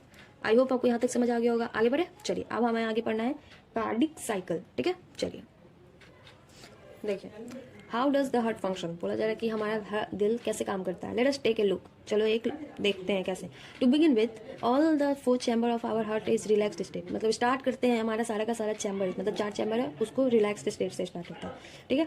जैसे कि that is they are in joint diastole, ये हमारा जॉइंट डायस्टोल के कंडीशन में है, ठीक है। अभी हम पढ़ेंगे कि एक जॉइंट डायस्टोल होती है, एक आर्टरियल सिस्टोल होती है और एक वेंट्रिकुलर सिस्टोल होती है। तो अभी हम पढ़ रहे हैं कि जॉइंट डायस्टोल का मतलब है अभी सारा का सारा जो हमारा राइट एट्रियम में राइट वेंट्रिकल है, लेफ्ट एट्रियम में लेफ्ट वेंट्रिकल है, सारा का सारा अभी रिलैक्स्ड स्टेट में है, ठीक है। सब अभी चिल मार रहा है। देखो as the tricuspid valve and bicuspid valve open, जैसे ही हमारा ट्राइकस्पिड और बाइकस्पिड भाल्व ओपन होगा तो खुद ही सोचो, जो मैं लाइन बोल रही हूँ ना उसको आप थोड़ा सा ना इमेजिन करो, उससे ज़्यादा बेटर से समझ आता है। एक ट्राइकस्पिड भाल्व है वो खुलेगा तो क्या होगी हमारी, तो ये हमारी ट्राइकस्पिड भाल्व खुलेगी तो उससे क्या होगा, राइट एट्रियम से ब्लड रिलीज होगी, मतलब ब्लड नीचे जाएगा राइट वेंट्रिकल में। और बाइकस्पिड भाल्व खुलेगा तो क्या हो जाएगा, लेफ्ट एट्रियम से लेफ्ट वेंट्रिकल में ब्लड जाएगा, ठीक है। Blood open, blood from the pulmonary vein, यहाँ बोला जा रहा है कि blood from pulmonary vein and vena cava flow into the left and right ventricle, ठीक है। वही बोला मैंने। थ्रू उसके बाद through left and right atria, left और राइट आर्ट्रिया से ये हमारा लेफ्ट और राइट वेंट्रिकल में जाएगा। The semi lunar valve are close at this stage, अब इस स्टेज पे क्या है, सेमी लूनर वाल्व आपका क्लोज है। सेमी लूनर वाल्व तो इस टाइप पे क्या है हमारा सेमी लूनर वाल्व है, क्लोज है, क्योंकि हमें सेमी लूनर वाल्व की अभी क्या है इस स्टेज पे कोई ज़रूरत नहीं है अभी, मतलब अभी हम ऊपर ही पढ़ रहे हैं। अब देखो क्या है, द ऐसे थी है सैन, सैन मतलब ऐसे नोड है now generate an action potential which stimulate both the atria to undergo क्या है साइमल्टेनियस कॉन्ट्रैक्शन। अब ऐसे नोड है जो राइट आर्ट्रियम में है, राइट साइड में, वो क्या करेगी, एक एक्शन पोटेंशियल जनरेट करेगी, वो जनरेट करेगी जिसकी वजह से क्या होगा, दोनों के दोनों आर्ट्रिया हमारा क्या साइमल्टेनियस कॉन्ट्रैक्शन, दोनों के दोनों आर्ट्रिया में हमारी कॉन्ट्रैक्शन होगी, क्योंकि ऊपर वाले में जब भर गया लेकिन उसको कॉन्ट्रैक्ट करेंगे तभी तो वो थोड़ा फोर्सफुली खुलेगा भाल्व, और उसके बाद नीचे राइट आर्ट्रियम लेफ्ट आर्ट्रियम में ventricle, right ventricle left ventricle में हमारा ब्लड जाएगा, ठीक है। तो वही है ऐसे नोड है जो हमारा एम्पल्स जनरेट करता है जिसकी वजह से कॉन्ट्रैक्शन होती है, कॉन्ट्रैक्शन होने की वजह से यहाँ हमारा भाल्व ट्राइकस्पिड बाइकस्पिड भाल्व खुलता है और ब्लड पूरा हमारा वेंट्रिकल में जाता है। द आर्ट्रियल सिस्टोल, तो उसी को हम बोलते हैं आर्ट्रियल सिस्टोल। सिस्टोल का मतलब हुआ कॉन्ट्रैक्शन, मतलब अभी हमारा दोनों का आर्ट्रिया का क्या हो रहा है, सिस्टोल चल रहा है, ठीक है। अब देखो this increase the flow of blood into ventricle, अब ये है क्या हुआ, अब इसकी वजह से क्या है, वेंट्रिकल कभी खाली नहीं रहता है। ये मत सोचिए कि वेंट्रिकल पूरी तरह से अगर हम उसको कॉन्ट्रैक्ट करते हैं तो बाहर ब्लड चले जाते हैं, उसमें कुछ ना कुछ ब्लड रहता ही है। तो अब ये क्या है, अब उसके बाद पहले से ब्लड थी, उसके बाद ऊपर से ब्लड गिरी, अब उसके बाद नीचे उसका वेंट्रिकल में ब्लड क्या हुआ, भर गया, समझ गए। पूरा वेंट्रिकल हमारा अभी ब्लड से भरा हुआ है, ये ब्लड है वेंट्रिकल में इंक्रीज कर देता है बाय अबाउट 30%, इसमें 30% जितना ब्लड रहता है उससे 30% ब्लड और एक्स्ट्रा ये यहाँ पे भर जाता है। ये याद रखिएगा, नंबर है जो 30% वो याद रखिएगा। The action potential is conducted to the ventricular side, अब ये एक्शन पोटेंशियल है जो कंडक्ट होता है वेंट्रिकुलर साइड बाय साइड। अब ए वी नोड, अब यहाँ पे देखो क्या है, A V node and bundle of His from where the bundle of His transmit it through the entire ventricular muscular. अब क्या है, अब यहाँ तक तो पहुंच गया, अब पूरा का पूरा ए वी बंडल है, इसको और बंडल ऑफ हिस्सा ये पूरा का पूरा बॉडी में अब आ गया, इसको पूरे वेंट्रिकुलर वाले पोर्शन में, पूरे वेंट्रिकुलर मस्कुलेचर में ये पहुंचा देगा इसको, ठीक है, ब्लड को। अब this cause the ventricular muscle to contract. अब यहाँ पे क्या होगा, अब ये पूरा का पूरा इम्पल्स अब बढ़ गया, इम्पल्स होने के बाद अब ए बी नोड, फिर ऐसे नोड का काम खत्म, ऐसे नोड का काम खत्म होने के बाद ए बी नोड पे काम आई, ए बी नोड काम कर लिए। अब इसके बाद ये इम्पल्स जा ही रहा है, इम्पल्स होने के बाद ये बंडल ऑफ इसमें इम्पल्स आई, इम्पल्स आने के बाद ये पेस मेकर पूरे बॉडी में इम्पल्स, मतलब यहाँ बॉडी कहने का मतलब हार्ट के बॉडी दोनों नीचे का वेंट्रिकल का बात हो रहा था, पूरा पेस पुरकिंजी फाइबर पूरे हार्ट के वेंट्रिकल में इम्पल्स जनरेट कर दी। ये इम्पल्स जनरेट कर दी, क्या इसका कहने का मतलब भाई अब तुम भर चुका है, तुम्हारी बारी है बाहर ब्लड फेंकने की। तो अब क्या करेगी, अब यहाँ पे वेंट्रिकल कॉन्ट्रैक्शन होगा, देखिए तो यहाँ पे मसल्स है, this cause the ventricle muscle to contract, इसके वजह से वेंट्रिकल मसल क्या होता है, कॉन्ट्रैक्शन होते हैं, उसी को हम बोलते हैं वेंट्रिकुलर सिस्टोल, ठीक है। अब दी आर्ट्रिया अंडरगो रिलैक्सेशन, अब ऊपर वाला जब पूरा भर गया तो आर्ट्रिया तो ऑब्वियसली रिलैक्स हो जाएगी, आर्ट्रिया रिलैक्स हो जाएगी, जिसकी वजह से क्या होगा, उसका जो बाइकस्पिड ट्राइकस्पिड वाल्व है वो तो बंद हो जाएगा, वो तो मैंने बताया था यूनिडायरेक्शन होता है, तो उसके बंद हो जाएगा वो, ठीक है। आर्ट्रिया आराम से चिल मार रहा है, एक्सक्यूज मी, ठीक है, समझ गए। अब आर्ट्रिया रिलैक्स हो गई, अब coinciding with the ventricular systole, अब वेंट्रिकुलर सिस्टोल होने वाला है। अब इसका है ventricular systole increase ventricular pressure, अब वेंट्रिकुलर सिस्टोल हो रहा है, इसका मतलब है वेंट्रिकल में प्रेशर पड़ेगी, जिसकी वजह से ये वेंट्रिकल में प्रेशर पड़ता है ऊपर वाला, अब वेंट्रिकल में प्रेशर पड़ा तो कि वापस से बैक फ्लो ना हो जाए आर्ट्रिया में, इसके वजह से क्या हमारा भाल्व है बाइकस्पिड भाल्व और ट्राइकस्पिड भाल्व, वो क्या होता है, क्लोज हो जाता है। यहाँ तक आपको समझ आ गया, चलिए आगे बढ़े, ठीक है। अब ये है बाइकस्पिड और tricuspid valve due to attempt back flow of the blood, वही बोला मैंने, इनटू आर्टेरिया में ना चलाए वो क्लोज हो जाता है। As the ventricular pressure increase, जैसे वेंट्रिकुलर प्रेशर इंक्रीज होता है फर्दर, अब सेमी लूनर भाल्व जो गार्ड है नीचे का वो खुल जाता है, पल्मोनरी आर्टरी का जो राइट साइड में है एंड अयोटा है जो फ्रॉम लेफ्ट साइड में है, वो फोर्सफुली ओपन हो जाता है। और उसके बाद क्या है, allowing the blood into the ventricle to flow through this vessels into the circulatory pathway, जिसकी वजह से क्या होता है कि ब्लड है जो एक तो सेमी पल्मोनरी आर्टरी में चला जाएगा, दूसरा अयोटा में पूरा का पूरा, जहाँ जिसको अयोटा के थ्रू पूरी बॉडी में जाएगी, और पल्मोनरी आर्टरी के थ्रू जो है आपका डीऑक्सीजनेटेड ब्लड वो लंग्स में जाएगा, पूरा बॉडी में ये इसका सर्कुलेटरी पाथवे क्लियर पूरा फॉलो कर लेगा, फॉलो करते हुए आगे बढ़ेगी, ठीक है। द वेंट्रिकल नाउ रिलैक्स, अब वेंट्रिकल क्या है, इसमें से भी खून चला गया हमारा बाहर, तो उसके बाद वेंट्रिकल अब रिलैक्स हो जाएगी, तो इसको बोलते हैं वेंट्रिकुलर डायस्टोल, डायस्टोल का मतलब हुआ रिलैक्स होना, ठीक है। अब उसके बाद वेंट्रिकुलर प्रेशर फॉल, वेंट्रिकुलर का जो प्रेशर आपको कम हो जाएगी, ऑब्वियसली कम हो जाएगी, जब उसका ये पूरा का पूरा वॉल्यूम बढ़ गया, मतलब स्पेस बढ़ गया, तो प्रेशर कम हो जाएगी, पूरा खून खत्म हो गया इसमें से, तो कॉजिंग द क्लोजर ऑफ, अब इसके बाद हमारा सेमिलुनर भाल्व का क्लोजिंग हो जाएगा जब जरूरत ही नहीं है। अब उसके बाद विच प्रिवेंट, अब इसके बाद इसलिए क्लोज हो जाता है कि वापस से अयोटा से और आपका पल्मोनरी आर्टरी से ब्लड वापस वेंट्रिकल में ना चला जाए, इसकी वजह से क्लोज हो जाएगा। Prevent the back flow of blood into the ventricle, वापस वेंट्रिकल में ना आ जाए। As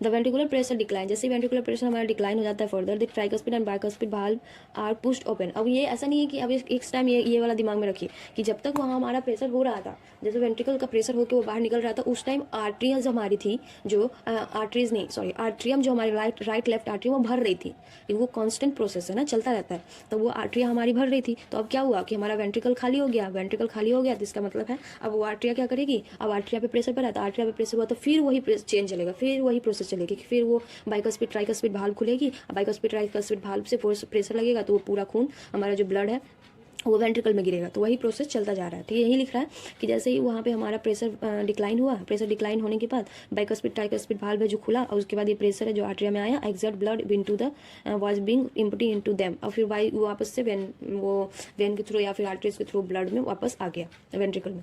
the blood now once again move freely into the ventricle, अब फिर से ब्लड वापस वेंट्रिकल में आ गई। अब यही प्रोसेस क्या फर्दर चलती रहती है। The ventricle and artery now again in, अब फिर से अब वो एक प्रोसेस हो गया, अब उसके बाद फिर वो अब दोनों के दोनों चिल मोड में आ गए। ठीक है, चिल मोड में आ गया तो उसको अगेन हम बोलते हैं रिलैक्स जॉइंट डायस्टोल। ठीक है, आपस में डायस्टोल का मतलब है रिलैक्सेशन स्टेज, तो दोनों आप आराम से रिलैक्सेशन स्टेज में आ गया। फिर एज अर्लियर सून हमारा ऐसे नोड जनरेट होगी एक न्यू पोटेंशियल, और उसके बाद इवेंटली डिस्क्राइब कर देगा ever repeat in this sequence and process continue, और फिर से वो ऐसे नोड पोटेंशियल जनरेट करेगी जिसकी वजह से क्या होगी कि हमारा फुल कॉन्ट्रैक्शन होगा। कॉन्ट्रैक्शन होने के बाद फिर ये क्या हुआ मैं बता रही हूँ आपको, यहाँ तक देखो। सबसे पहले हमारा ब्लड भरा आर्ट्रियम में, भरा तो एक्शन पोटेंशियल जनरेट करी जिसकी वजह से कॉन्ट्रैक्शन हुई आर्ट्रियम में कॉन्ट्रैक्शन हुई जिसकी वजह से बाइकस्पिड ट्राइकस्पिड भाल्व खुली। उससे पहले के केस में क्या था, हमारा ब्लड बढ़ गया बट वो एक्शन पोटेंशियल जनरेट नहीं हुई, तब तक हमारा पूरा का पूरा हार्ट है, पूरा हार्ट बोले तो आर्ट्रियम और दोनों वेंट्रिकल हमारा रिलैक्स स्टेट में थी। रिलैक्स स्टेट मतलब चारों चैम्बर रिलैक्स स्टेट में है, मीन्स उसको बोलते हैं हम ज्वाइंट डायस्टोल, ठीक है। अब उसके बाद क्या हुआ, ऐसे नोड जनरेट हुए, ऐसे नोड जनरेट हुई तो एक्शन पोटेंशियल वहाँ पे बढ़ गया आर्ट्रियम में बढ़ गया। उसके बाद क्या हुआ, वो जिसके प्रेशर बढ़ने की वजह से हमारा ट्राइकस्पिड बाइकस्पिड वाल्व खुल गई, ट्राइकस्पिड बाइकस्पिड वाल्व खुली तो उससे क्या पूरा ब्लड हमारा फ्लो होकर 30% तक ब्लड इंक्रीज हो गई वेंट्रिकल में। अब वेंट्रिकल में ब्लड इंक्रीज हो गई तो उसके बाद क्या हुआ कि इसके ब्लड इंक्रीज होने की वजह से कि अब बैक फ्लो ना हो जाए तो वो बाइकस्पिड ट्राइकस्पिड वाल्व बंद हो गया, बाइकस्पिड ट्राइकस्पिड वाल्व बंद हो गया। इधर से हमारा सेमी लूनर वाल्व से पल्मोनरी आर्टरी पल्मोनरी वेन में हमारा क्या हुआ, पूरा का पूरा ब्लड उसके थ्रू बॉडी में जाना है तो बॉडी में गया, और उसके लंग्स में प्यूरीफाई होने जाना है तो लंग्स में प्यूरीफाई होने गया। यहाँ तक आपको समझ हो गई। अब चलिए, अब इसके बाद क्या हुआ, फिर से एक्शन रिपीट हुई। एक्शन मीन्स फिर से वेन्स के थ्रू प्यूरीफाई और डीऑक्सीनेटेड ऑक्सीनेटेड ब्लड अपने अपने राइट आर्टरी में, राइट वेंट्रिकल में, लेफ्ट आर्टरी में, दोनों में स्टोर होना स्टार्ट हुआ। अब रिस्टोर हो गई, अब वहाँ पे स्टोर होकर बैठा हुआ है। जब तक एक्शन पोटेंशियल दोबारा से जनरेट नहीं होता तब तक चिल स्टेट में चारों फिर से हो गए, फिर चारों चिल स्टेट में हो गए तो वो उसको हम बोलते हैं जॉइंट डायस्टोल। यहाँ तक की कहानी यही थी, यहाँ तक आपको समझ आ गई।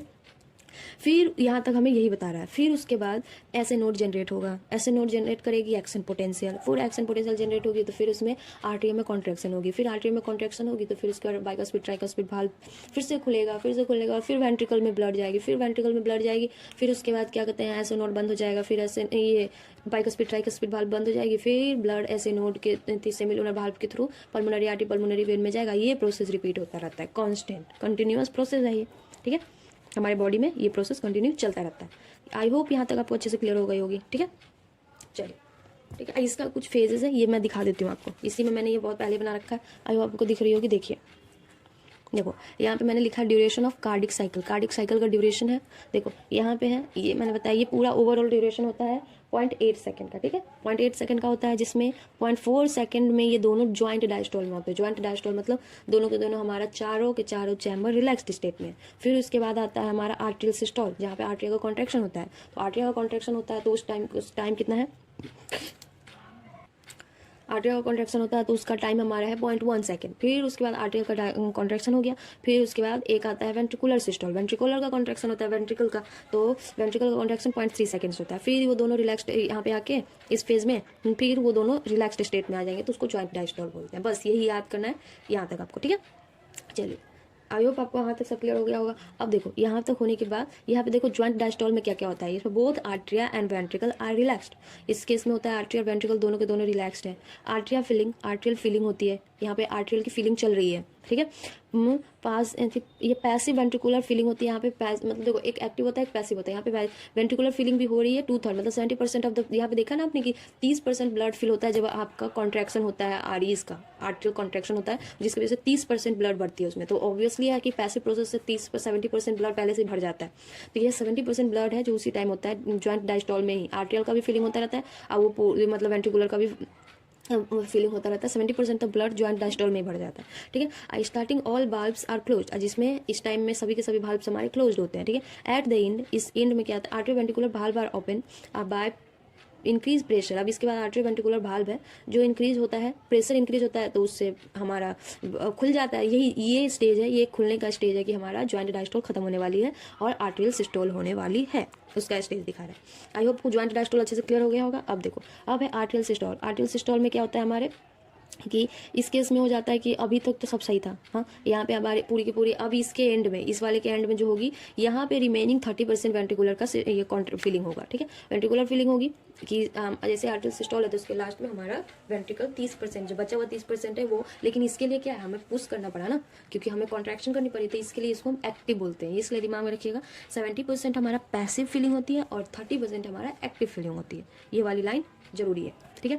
अब देखो यहाँ पे एक साउंड होता है जो आर्ट्रियल का एंड होता है, जो आपका क्लोजिंग, जैसे सेमीलुनर वाल्व है, यहाँ पे आपका सेमीलुनर वाल्व जैसे क्लोज हो गया, जैसे आर्ट्रियल फीलिंग्स 30% तक फिल हो गई, 30% फिल होने के बाद क्या ट्राइकस्पिड बाइकस्पिड वाल्व बंद होगा तो वहाँ पे एक साउंड निकलता है, ठीक है। वो साउंड एकदम लव डब साउंड जो सुने हो आपने, तो एक लव करके साउंड रिलीज होता है। तो वो साउंड क्या होता है कि आवाज़ आती है एक, तो वही आवाज़ होती है जिसको, तो उसको हम फर्स्ट हार्ट साउंड बोलते हैं, ठीक है। और फिर उसके बाद फिर से हमारा वेंट्रिकुलर का कॉन्ट्रैक्शन होगा, वेंट्रिकुलर सिस्टोल होगा, और फिर उसके बाद फिर इसके लास्ट में वेंट्रिकुलर का कॉन्ट्रैक्शन होने के बाद ज्वाइंट डायस्टोल से पहले यहाँ पे भी एक, जैसे ये जो हमारा हार्ट का साउंड है वो भाल्व के क्लोजिंग से होता है। तो ये दिमाग में रखिएगा कि हमने 3 भाल्व पढ़ा है, तो ऊपर वाला भाल्व को भूल ही जाइए आप, यूस्टेशन भाल्व का उसमें कोई अभी काम नहीं है। तो आपने 2 भाल्व पढ़ा है, एक ट्राइकस्पिड मतलब ट्राइकल ए बी भाल्व और दूसरा पढ़ा हमने सेमिलुनर वाल्व। तो ए बी वाल्व मतलब हो गया बंडल वाला वाल्व। तो वो बाइकस्पिड ट्राइकस्पिड वाल्व के बंद होने से जो पहला साउंड बनेगा उस साउंड को हम बोलते हैं हमारा first sound, first heart sound. First heart sound जो आपका लव बनता है। अब दूसरा है जब आपका सेमिलुनर वाल्व बंद होती है, क्लोज होती है, तो वहाँ पे भी एक साउंड हमारे पास प्रोड्यूस होता है। तो उस साउंड को हम बोलते हैं डब। ठीक है, डब साउंड बोलते हैं। तो वो बनता है सेमिलुनर वाल्व के क्लोज होने से। ठीक है, 2 हार्ट साउंड भी आप समझ गए। चलिए आगे बढ़े। चलिए देखिए यहाँ पे क्या लिखा हुआ है, this sequence even in the heart which is cyclically repeat is called cardiac cycle. बोला जा रहा है ये सीक्वेंस है जो हार्ट में हमारे बार बार रिपीट होता रहता है, कॉन्टिन्यूसली रिपीट होता है, तो साइक्लिकली रिपीट होता है, तो इसी के लिए हम इसको कार्डिक साइकिल बोलते हैं। ठीक है, एंड इट कंसिस्ट ऑफ, इसमें कंसिस्ट होता है systole and diastole of both atria and ventricle. मतलब इसमें आर्टियल सिस्टोल होता है, वेंट्रिकुलर सिस्टोल होता है, आर्टियल डायस्टोल होता है, वेंट्रिकुलर डायस्टोल होता है। समझ गया। एज मेंशन अर्लियर, जैसे हमने पहले पढ़ा, द हार्ट बीट हमारा क्या है 72 टाइम्स पर मिनट होता है ना। उसके बाद क्या है डेट इज, इसका मतलब क्या है that many cardiac cycle are performed per minute. मतलब बहुत सारे साइक्लिक एक मिनट में बहुत बार हमारा क्या होते हैं कार्डिक साइकिल रिपीट होता रहता है। रिपीट मतलब 72 टाइम्स रिपीट होती है हमारी कार्डिक साइकिल। ये समझ रहे हो। उसके बाद क्या, from this it could be deduce that the duration of our cardiac cycle is 0.8 second. इससे हमें पता चला कि हमारा कार्डिक साइकिल मतलब एक कार्डिक साइकिल का जो ड्यूरेशन है वो 0.8 सेकेंड होता है। ठीक है, याद रखिए ड्यूरेशन ऑफ कार्डिक साइकिल है जो ईच वेंट्रिकल पंप आउट। ये ड्यूरेशन ऑफ कार्डिक साइकिल कैसे पता चलते हैं, तो ये होता है each ventricle pump out approximately 70 ml of blood, 70 ml of blood which is called stroke volume. अब देखो ये अभी अब रहने दो, स्ट्रोक वॉल्यूम वगैरह मैं आगे आगे पढ़ाऊंगी आपको। ठीक है, तो यहाँ तक देख लो, यहाँ तक आपको समझ गए कि 0.8 सेकेंड है हमारा पूरा का पूरा कार्डिक साइकिल। पूरा कार्डिक साइकिल का है 0.8 सेकेंड है हमारा। उस 8 सेकेंड में जो 72 टाइम्स हमारा हार्ट बीट मतलब पूरा का पूरा मेंशन किया है कि एक बारी में एक साइकिल चलती है, तो वो एक साइकिल कितने टाइम्स की होती है 0.8 सेकेंड्स की होती है। ठीक है, उसमें मैंने बता दिया कि उसमें मैंने यहाँ पे आपको दिखाया था कि ये पूरा का पूरा एक साइकिल है। ये पूरा आपको एक साइकिल है जिसमें पूरा देखो यहाँ 0.4 लिखा हुआ है, यहाँ पे आई होप आपको दिख रही होगी, हाँ दिख रही है। ये 0.84 लिखा हुआ है, 0.1 लिखा हुआ है, 0.3 लिखा हुआ है, जिसमें टोटल जो है तो 0.8 सेकेंड आता है। ये टाइम लिखा हुआ है। तो पॉइंट जिसमें सबसे ज़्यादा टाइम लेता है ज्वाइंट डायस्टोल। ज्वाइंट डायस्टोल आपका 0.4 सेकेंड का है। आर्टियल सिस्टोल बस 0.1 सेकेंड का है, और वेंट्रिकुलर सिस्टोल जो है वो 0.3 सेकेंड का है। तो ओवरऑल कितनी हो गई 0.8 सेकेंड। ये समझ आ गया। चलिए यही बोल रहा है आपको। ठीक है, चलिए इसी में आप यहाँ पे देख लो कि नंबर 1 ज्वाइंट डायस्टोल पढ़ लिए, और नंबर 2 में देख लो यहाँ पे लिखा हुआ है आर्टियल सिस्टोल। आर्टियल सिस्टोल में क्या होता है active ventricular filling. Ventricular filling का एक्टिव वेंट्रिकुलर फिलिंग होती है, मीन्स 30% जो बचा हुआ है वो इस कंडीशन में होती है आर्टियल सिस्टोल में। ये याद रखिएगा, by it each ventricle contain 130 ml of blood. इसमें मतलब 30% ब्लड हमारा इसी कंडीशन में फिल होता है। ठीक है, इसका ड्यूरेशन। अब इसके बाद है तीसरा वेंट्रिकुलर डायस्टोल। अब हमारा क्या है वेंट्रिकुलर, तीसरा वेंट्रिकुलर सिस्टोल। ये होता है इंड ऑफ वेंट्रिकुलर डायस्टोल, मतलब हुआ क्या इंड ऑफ डायस्टोल। ये वो इंड ऑफ डायस्टोल मतलब पूरा वेंट्रिकुलर का डायस्टोल हो जा रहा है। अब duration of cardiac cycle, cardiac cycle का ड्यूरेशन है, इसको मैंने नोट करके लिख दिया। देखो आर्ट्रियम वेंट्रिकुलर जैसे 0.1 सेकेंड, आपको ये पूछ देगा कभी कि जब 0.1 सेकेंड थी तो आर्ट्रियम का यहाँ पे ज्वाइंट डायस्टोल हुआ। ठीक है, तो ये 0.4 सेकेंड मतलब इस वाले का दे रहा है। तो यहाँ पे देखो 1 2 3 0.1 0.1 0.1 0.1 यहाँ तक आपका ज्वाइंट डायस्टोल ही चल रहा है। तो दोनों का ज्वाइंट डायस्टोल चल रहा है। फिर उसके बाद हमारा 0.1 सेकेंड में क्या हुआ कि यहाँ पे हमारा आर्टियल का सिस्टोल हो रहा है, तो वेंट्रिकल का डायस्टोल हो रहा है।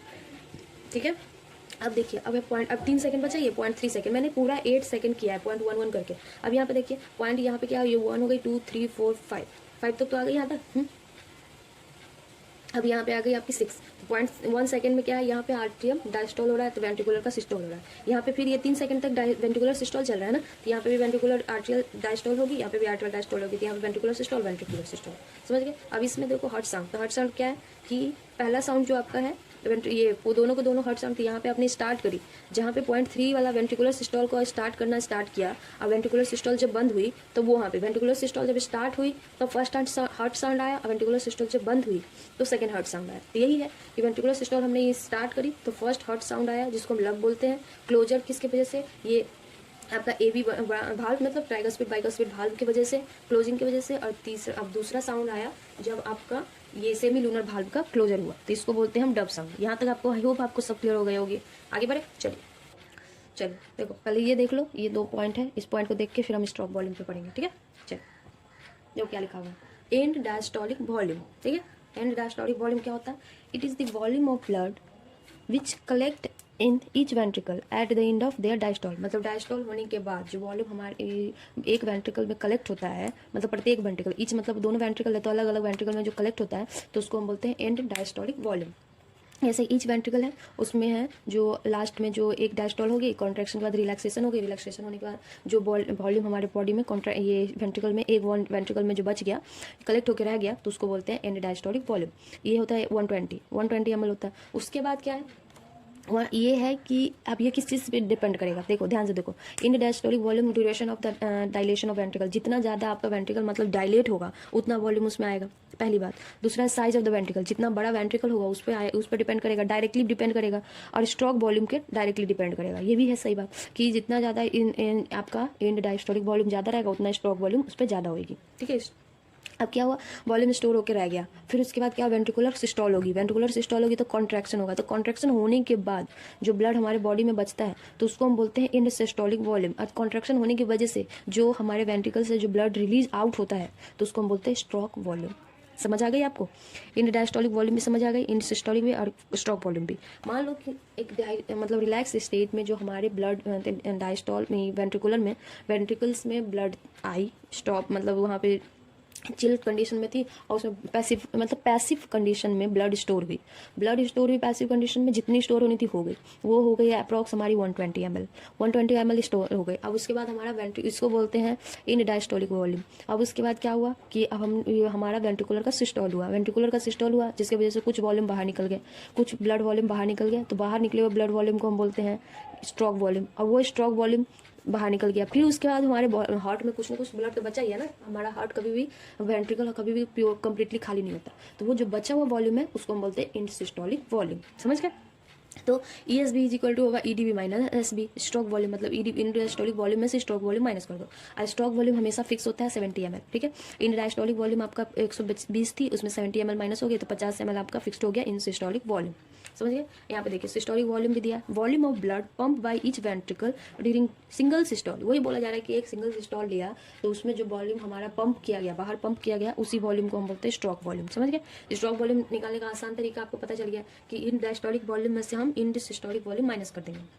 समझ गए, तो आपका इन डायस्टोलिक 120 था, इन सिस्टोलिक आपका 50 निकला, तो वैसे 70 ml फिक्स है, एनसीईआरटी में बुक में आपको दिया हुआ है, ठीक है। आगे बढ़े, चलिए देखिए, पहले ये देख लीजिए फिर हम एनसीईआरटी पढ़ेंगे। अब देखो कार्डिक आउटपुट क्या होता है, volume of blood pump by each ventricle पर मिनट। एक मिनट में हमारे ब्लड है जो वेंट्रिकल से, एक वेंट्रिकल से कितना वॉल्यूम हमारा बाहर निकलता है, पंप किया जाता है, उसी को हम कार्डिक आउटपुट बोलते हैं। तो कार्डिक आउटपुट बराबर हो गया हमारा HBR मतलब heart beat rate into stroke volume, मतलब जितना हमारा हार्ट बीट रेट है 72 टाइम्स पर मिनट और इसको स्ट्रोक वॉल्यूम से मल्टीप्लाई कर देंगे, तो इससे हमारा कार्डिक आउटपुट अप्रॉक्स आ गई 70 लीटर पर मिनट। समझ गए, चलिए आगे बढ़े, देखिए यहाँ पे क्या लिखा हुआ है, during a cardiac cycle each ventricle pump out approximately 70 ml of blood is called stroke volume. लिखा हुआ है कि 70 ml जो हमारा ब्लड है बाहर एक वेंट्रिकल के द्वारा बाहर निकाला जाता है उसको हम स्ट्रोक वॉल्यूम बोलते हैं। स्ट्रोक वॉल्यूम मल्टीप्लाई, यहाँ पे लिखा भी हुआ है, मल्टीप्लाई लिखा हुआ है, देख रहे हैं, मैंने इसीलिए यहाँ पे आपको लिख दिया है स्ट्रोक वॉल्यूम मल्टीप्लाई इंटू, देखो यहाँ पे लिखा हुआ है stroke volume multiply by heart rate, number of heart beat, stroke volume multiply by heart rate is equal to, यहाँ पे लिखो give out cardiac output, CO cardiac output is equal to stroke volume into heart rate, ये मैंने लिख दिया है। समझ गए, therefore the cardiac output can be define as, इसीलिए हम कार्डिक आउटपुट को डिफाइन कर सकते हैं the volume of blood pump out by each ventricle पर मिनट, मतलब एक मिनट में एक वेंट्रिकल है कितना मतलब हमारा ब्लड पंप करता है उसी को हम हार्ट कार्डिक आउटपुट कहते हैं।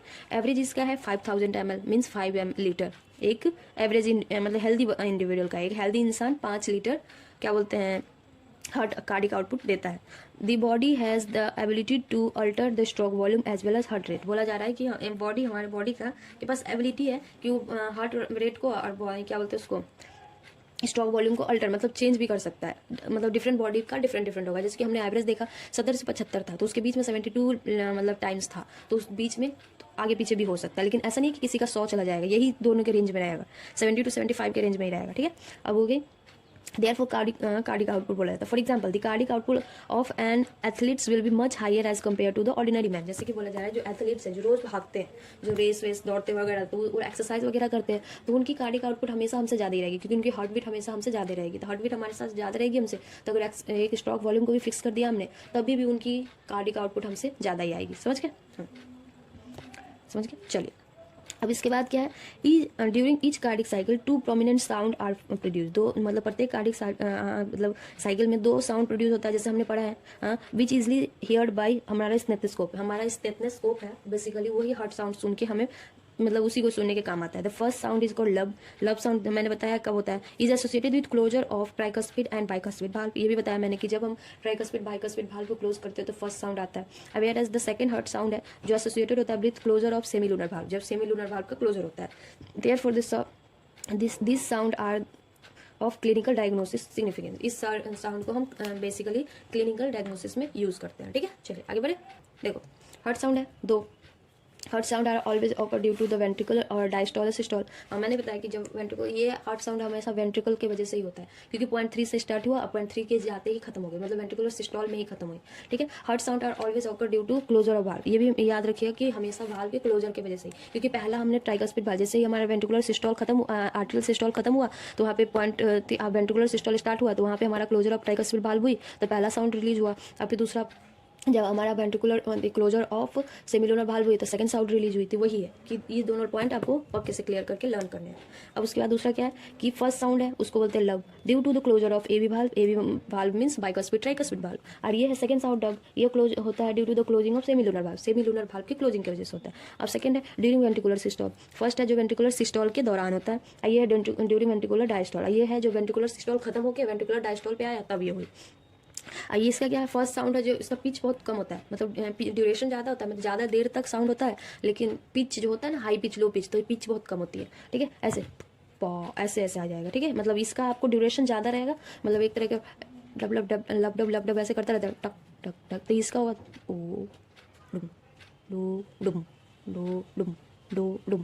समझ रहे हो, मतलब कहने का मतलब हमारा जब डब साउंड का आवाज़ ज़्यादा होगा लेकिन पिच ज़्यादा होगा लेकिन ड्यूरेशन कम होगा। ठीक है, जैसे अब मैं ऐसे आवाज़ सुना रही हूँ, वैसे ऐसा आवाज़ होता नहीं है। जैसे कि एक हो गया डो डुम डो डुम, देख लो एक का ड्यूरेशन ज़्यादा है और आवाज़ कम है, और एक का आवाज़ ज़्यादा है ड्यूरेशन कम है, ऐसे ही रहता है। ठीक है, इसको मैंने ग्राफिकली भी एक्सप्लेन करने का कोशिश किया।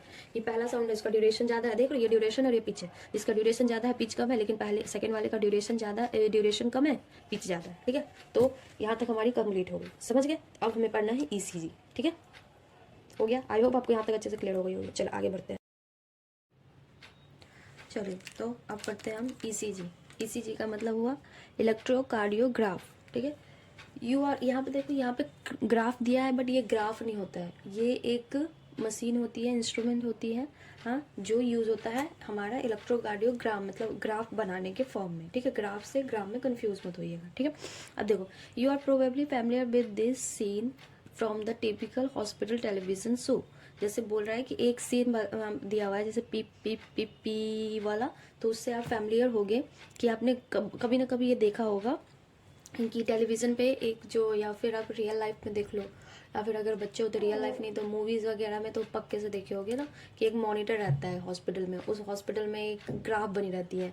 जैसे कोई हॉस्पिटल में पेशेंट होता है, वो लास्ट स्टेज दिखाता है कि डेथ वाला सीन दिखाता है, तो उसमें पिप पिप पिप वाला दिखाता रहता है, लास्ट में एकदम पी और एकदम स्ट्रेट लाइन होती है, इसका मतलब वो मर गया, वो वाला दिखाता है ना, तो वही है। देखो, the patient is hooked up to a monitor machine that shows voltage trace on a screen and make a sound pip pip pip pip. ठीक है, as the patient goes into cardiac arrest. cardiac arrest का मतलब इसका क्या हो गया, पूरा का पूरा इसका कार्डिक आउटपुट जीरो, मीन्स ये इसकी डेथ हो चुकी है। ठीक है, अब इसके बाद दिस टाइप्स ऑफ मशीन, ये इलेक्ट्रोकार्डियोग्राफ जो मशीन है is use to obtain a electrocardiogram. यहाँ पे देखिए, यहाँ पे ग्राम लिखा हुआ है और यहाँ पे ग्राफ लिखा हुआ है, तो ये लर्न कीजिए, यहाँ पे ग्राफ लिखा हुआ है, तो ये जो ग्राम है ये मशीन है जो इलेक्ट्रोकार्डियोग्राफ, वो मशीन है जो हमें एक ग्राफ बना के देता है, उसको हम बोलते हैं इलेक्ट्रोकार्डियोग्राम। ठीक है, ECG and A graphical representation of electrical activity of the heart during the cardiac cycle. Cardiac cycle के दौरान जो इलेक्ट्रिकल मतलब उसका हार्ट बीट का जो एक्टिविटी होता है, कि हमारा लब डब साउंड का जो होता है, और इलेक्ट्रोकार्डियोग्राम में up down up down up down दिखाता है, पिप पिप पिप, वो हमारे हार्ट का फंक्शन दिखाता है कि कहाँ पे हमारा हार्ट कैसे कैसे फंक्शन कर रहा है। ठीक है, to obtain an standard ECG as shown in the figure 18.3, इस वाले फिगर में आपको दिया हुआ है। देखिए, अब यहाँ क्या है, a patient is connected to the machine with 3 electrical lead होता है, 1 to each wrist and to the left ankle. दोनों कलाई के में होता है, जो 3 होती है, 3 में से होती है, एक एक होती है जो एक इस वाले कलाई में लगाती हैं, इस यहाँ पे एक यहाँ पे लगाते हैं, एंड दूसरा जो है और उसका जो बचा हुआ है उसको लेफ्ट एंकल में लगाते हैं। ठीक है, ये जो पैर वाली लेफ्ट एंकल, पैर की जो होती है ना उसको एंकल बोलते हैं, तो उसमें लगाते हैं। और उसके बाद क्या है, डैट कंटिन्यूसली मॉनिटर ये दया हार्ट एक्टिविटी, और ये हमारे मतलब लगातार हमारे हार्ट की एक्टिविटी को आपको टेलीविजन पे शो करता रहता है, मीन्स टेलीविजन मॉनिटर पे शो करता रहता है। उसके बाद क्या, for a detail evaluation of the heart function multiple lead are attach to the chest region. और इसी के मतलब इसका जो होता है कि हार्ट का मल्टीपल फंक्शन दिखाने के लिए, मतलब कांस्टेंट फंक्शन दिखाने के लिए बहुत सारा एक साथ क्लिप है जो हार्ट पे भी चेस्ट पे भी लगाई जाती है, चेस्ट पे लगाई जाती है। Here we will talk only about the ECG, यहाँ पे बस हम वो ईसीजी के बारे में पढ़ेंगे। अब देखो क्या है यहाँ पे, each peak in the ECG is identified with a letter P to T. यहाँ पे जितने भी हैं जैसे P Q R S T, T तक है, ये सारे के सारे हमें लेटर से ये यहाँ आइडेंटिफाई कर दिया ताकि आपको अच्छे से एक्सप्लेन कर पाए। That corresponded to the specific electrical activity of the heart. जो पी टू टी है उसका अलग अलग अपना स्पेसिफिक फंक्शन है हार्ट का। देखो सबसे नंबर क्या है, P wave represent the electrical excitation और डीपोलराइजेशन ऑफ द आर्टरिया। ये पी वेव है, पी वेव का मतलब हो गया यहाँ पे कि ये डीपोलराइजेशन ऑफ द आर्टरिया, यहाँ पे आर्टरिया का डीपोलराइजेशन हो रहा है। ठीक है, समझ गए। हाँ, और उसके बाद है डीपोलराइजेशन ऑफ द आर्टरिया, आर्टरिया का यहाँ पे डीपोलराइजेशन होता है। यहाँ पे ईच का नहीं, दोनों आर्टरिया, लेफ्ट आर्टरिया राइट आर्टरिया, दोनों का डीपोलराइजेशन होता है, तो वो पी वेव डिनोट करती है। पी वेव अब इसका आपको रिप्रेजेंट करके देता है। अब क्यू आर एस, ये वाली जो है क्यू आर एस, ये Q R S represent complex है, ये रिप्रेजेंट करता है डीपोलराइजेशन ऑफ द वेंट्रिकल। ये है जो क्यू आर एस, ये डीपोलराइजेशन ऑफ द वेंट्रिकल को शो करता है। ठीक है, which initiate the ventricular contraction. Obviously depolarisation का मतलब होता है कॉन्ट्रैक्शन का से रिलेटेड है। ठीक है, और उसके बाद है the contraction starts shortly after Q. अब ये कॉन्ट्रैक्शन है जो वेंट्रिकल का तो डीपोलराइजेशन हो गया। अब उसके बाद क्या है, कॉन्ट्रैक्शन होगा स्टार्ट शॉर्टली। अब ये कॉन्ट्रैक्शन है जो स्टार्ट हो जाएगा शॉर्टली आफ्टर क्यू। क्यू के बाद जैसे यहाँ पे क्यू आया उसके बाद आपका कॉन्ट्रैक्शन मतलब वेंट्रिकुलर कॉन्ट्रैक्शन स्टार्ट हो जाता है। और उसके बाद क्या है, mark the beginning of the systole, और इसकी वजह से सिस्टोल की बिगनिंग स्टार्ट हो जाती है। डीपोलराइजेशन मीन सिस्टोल हुई, तो इसी की वजह से दिया हुआ है। अब देखो टी वेव, जो यहाँ पे टी वेव है, T wave represent the return of the ventricle from excited to the normal state. अब है टी वेव मीन्स हो गया रीपोलराइजेशन, मतलब जो एक्साइटेड स्टेट में थी, सिस्टोलिक कंडीशन में थी, तो उससे वापस से उसको नॉर्मल कंडीशन में लाना है। किसके बारे में, ये वेंट्रिकल के बारे में। वेंट्रिकल जब थी नॉर्मल एक्साइटेड कंडीशन में थी, तब एक्साइटेड से उसको नॉर्मल लाना है, नॉर्मल, तो वो रिप्रेजेंट करता है आपका टी वेव। समझ गया, चलो। End of the T wave mark the end of the systole. अब जैसे ही टी वेव का एंड होगी तो वो टी वेव मार्क करेगा सिस्टोल का एंड। समझिए, चलिए। अब उसके बाद है obviously by counting the number of QRS complex, QRS complex के नंबर को काउंट करते हैं, that occur in A given time period, एक गिवन टाइम पीरियड पे दिया हुआ है। One can determine the heart beat rate of an individual. हम किसी भी मतलब किसी भी बंदे का, किसी भी एक लोग का, एक इंडिविजुअल का हार्ट बीट को अगर मेजर करना है, कि आपको पता करना है कि कितने हार्ट बीट हुए, तो बस आप क्यूआरएस कॉम्प्लेक्स मेजर कर लो कि कितने क्यूआरएस कॉम्प्लेक्स दिए हुए हैं उस हार्ट बीट वाले ग्राफ में, ईसीजी में, तो आपको पता चल जाएगा कि उसका हार्ट बीट कितना है। जैसे कि ऐसे बने हुए हैं और उसमें बस आपको क्यूआरएस कॉम्प्लेक्स जितना भी उसका ऊपर उठा हुआ ऐसा वाला होगा ना, बेसिकली आपको समझ नहीं आता है ऐसे ऐसे, तो वही वाला काउंट कर लो तो आपको पता चल जाएगा कि इसका हार्ट बीट रेट कितना है। समझ गया।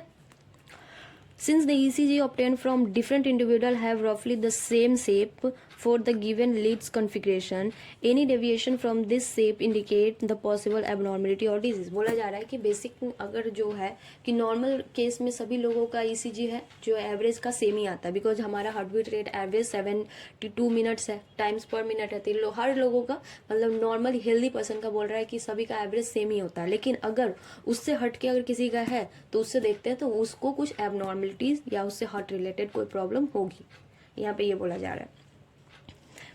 Hence it is a great clinical significance. इसी से ये मतलब आपको आराम से इसके हार्ट डिजीज़ के बारे में आराम से आप पता कर सकते हो कि इसको कोई हार्ट डिजीज़ है कि नहीं है। ठीक है, सो एनसीईआरटी हमने पढ़ लिया, अब कुछ नोट्स में पढ़ लेते हैं। चलिए देखो यहाँ पे यहाँ पे है। और ये जो आपने पी वेव के बाद क्यू आर एस कॉम्प्लेक्स के बाद ये है जो टी के बाद फिर यहाँ से रिपीट कर देगी वो वेव, ठीक है। अब इसी को मैंने यहाँ पे इंटरवल है, ये 0.8 इंटरवल का ही आता है क्योंकि एक साइकिल का ही दिखा रहा है ये हार्ट बीट भी हमारा एक साइकिल का ही दिखाता है, ECG। अब हो गई। अब इसमें है कि यहाँ पे देखो पी वेव है जो जनरेट करता है एक्शन पोटेंशियल इज ऐसे नोड में एक्शन पोटेंशियल जनरेट करता है, ठीक है।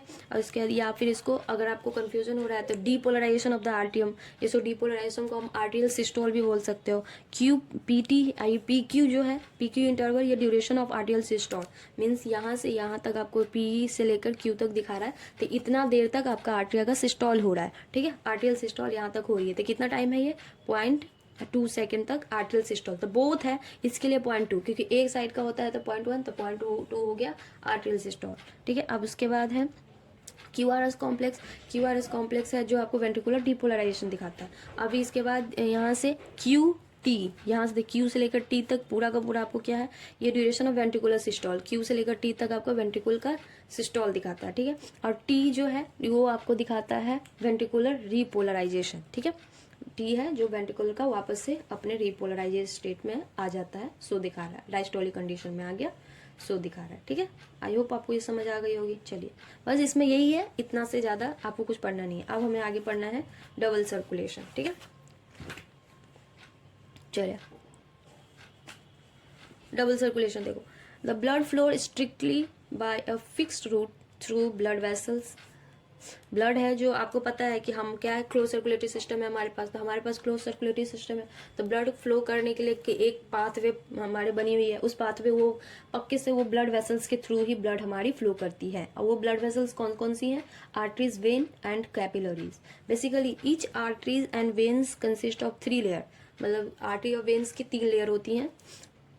The inner lining of squamous endothelium, squamous inner lining होती है उसकी। इससे पहले 1 मिनट रुक जाइए, ये देखो पहले ये डायग्राम देख लो तो आपको ज़्यादा अच्छे से समझ आएगा। देखिए ये हमारी आर्टरी है, ये वेन है। आर्टरी है, आर्टरी में 3 लेयर है, वेन में भी 3 लेयर है। देखो आर्टरीज का सबसे जो एक्सटर्नल लेयर है उसको ट्यूना एक्सटर्ना बोलते हैं, इसमें वेन में भी ट्यूना एक्सटर्ना होता है, दोनों कोलाजन का बना होता है, ठीक है। और उसके बाद है ये बीच का ट्यूनिका मीडिया, जो मिडिल लेयर है उसको स्मूथ मसल्स का इलास्टिक फाइबर का बना होता है, उसको ट्यूनिका मीडिया बोलते हैं, इसमें भी ट्यूनिका मीडिया है, ठीक है। उसके बाद है ये इनर लेयर है, इसको बोलते हैं ट्यूनिका इंटीमा या ट्यूनिका इंटरना भी लिख सकते हो। उसके में कोई सिंगल लेयर इंडोथेलियम होता है, ठीक है। चलिए तो ठीक है, तो यहाँ पे देखो इसमें देखो सबसे पहले हम देखते हैं ल्यूमेन है जो आपका वाइड है, ये इसमें वेन में ल्यूमेन वाइड है और आर्टरी में ल्यूमेन हमारा नैरो होता है। इसमें मेरा थोड़ा सा बड़ा हो गया, इससे मत सोचिएगा कि, ठीक है। तो इसमें मेरा बना हुआ है कि इसका नैरो आपको वाइड दिख रहा है, बट ये नैरो है, ठीक है। आप याद करिएगा ल्यूमेन इसका नैरो होता है, इसका वाइड होता है। वेन वाले ल्यूमेन में आपको भाल्व होता है, ऐसे लर्न कर सकते हैं V4 वेन V4 भाल्व, और उसके बाद आर्टरी में ल्यूमेन में भाल्व एब्सेंट होता है, ठीक है।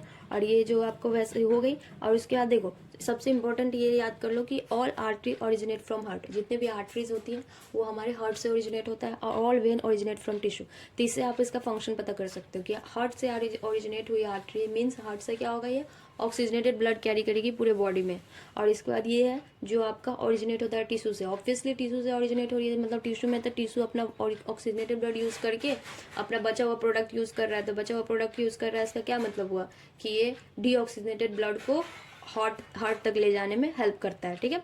ऐसे भी कर सकते हो कि अगर डीऑक्सीजनेटेड ब्लड है तो ज़्यादा पावरफुल ब्लड है, मीन्स कहने का मतलब उसको ज़्यादा तो बैक फ्लो होने से इससे क्या होता है, भाल्व इसमें इसलिए जरूरी होता है कि डीऑक्सीजनेटेड ब्लड वापस से बैक फ्लो होकर टिश्यू में चली जाएगी तो वो हार्मफुल होगी, इसके लिए इसमें भाल्व की रिक्वायरमेंट होती है। बस ये भी लर्न कर सकते हो, समझ गए? आगे बढ़े, चलिए चलो देखिए हो गया। अब इसके बाद क्या है, tunica media is comparatively thin होता है वेन में। ट्यूनिका मीडिया दोनों में होती है, मीडिया जो आर्टरीज में भी होती है और वेन में भी होती है, लेकिन वेन्स में होती है वो थोड़ी सी कम होती है रिस्पेक्ट टू आर्टरीज में, ठीक है।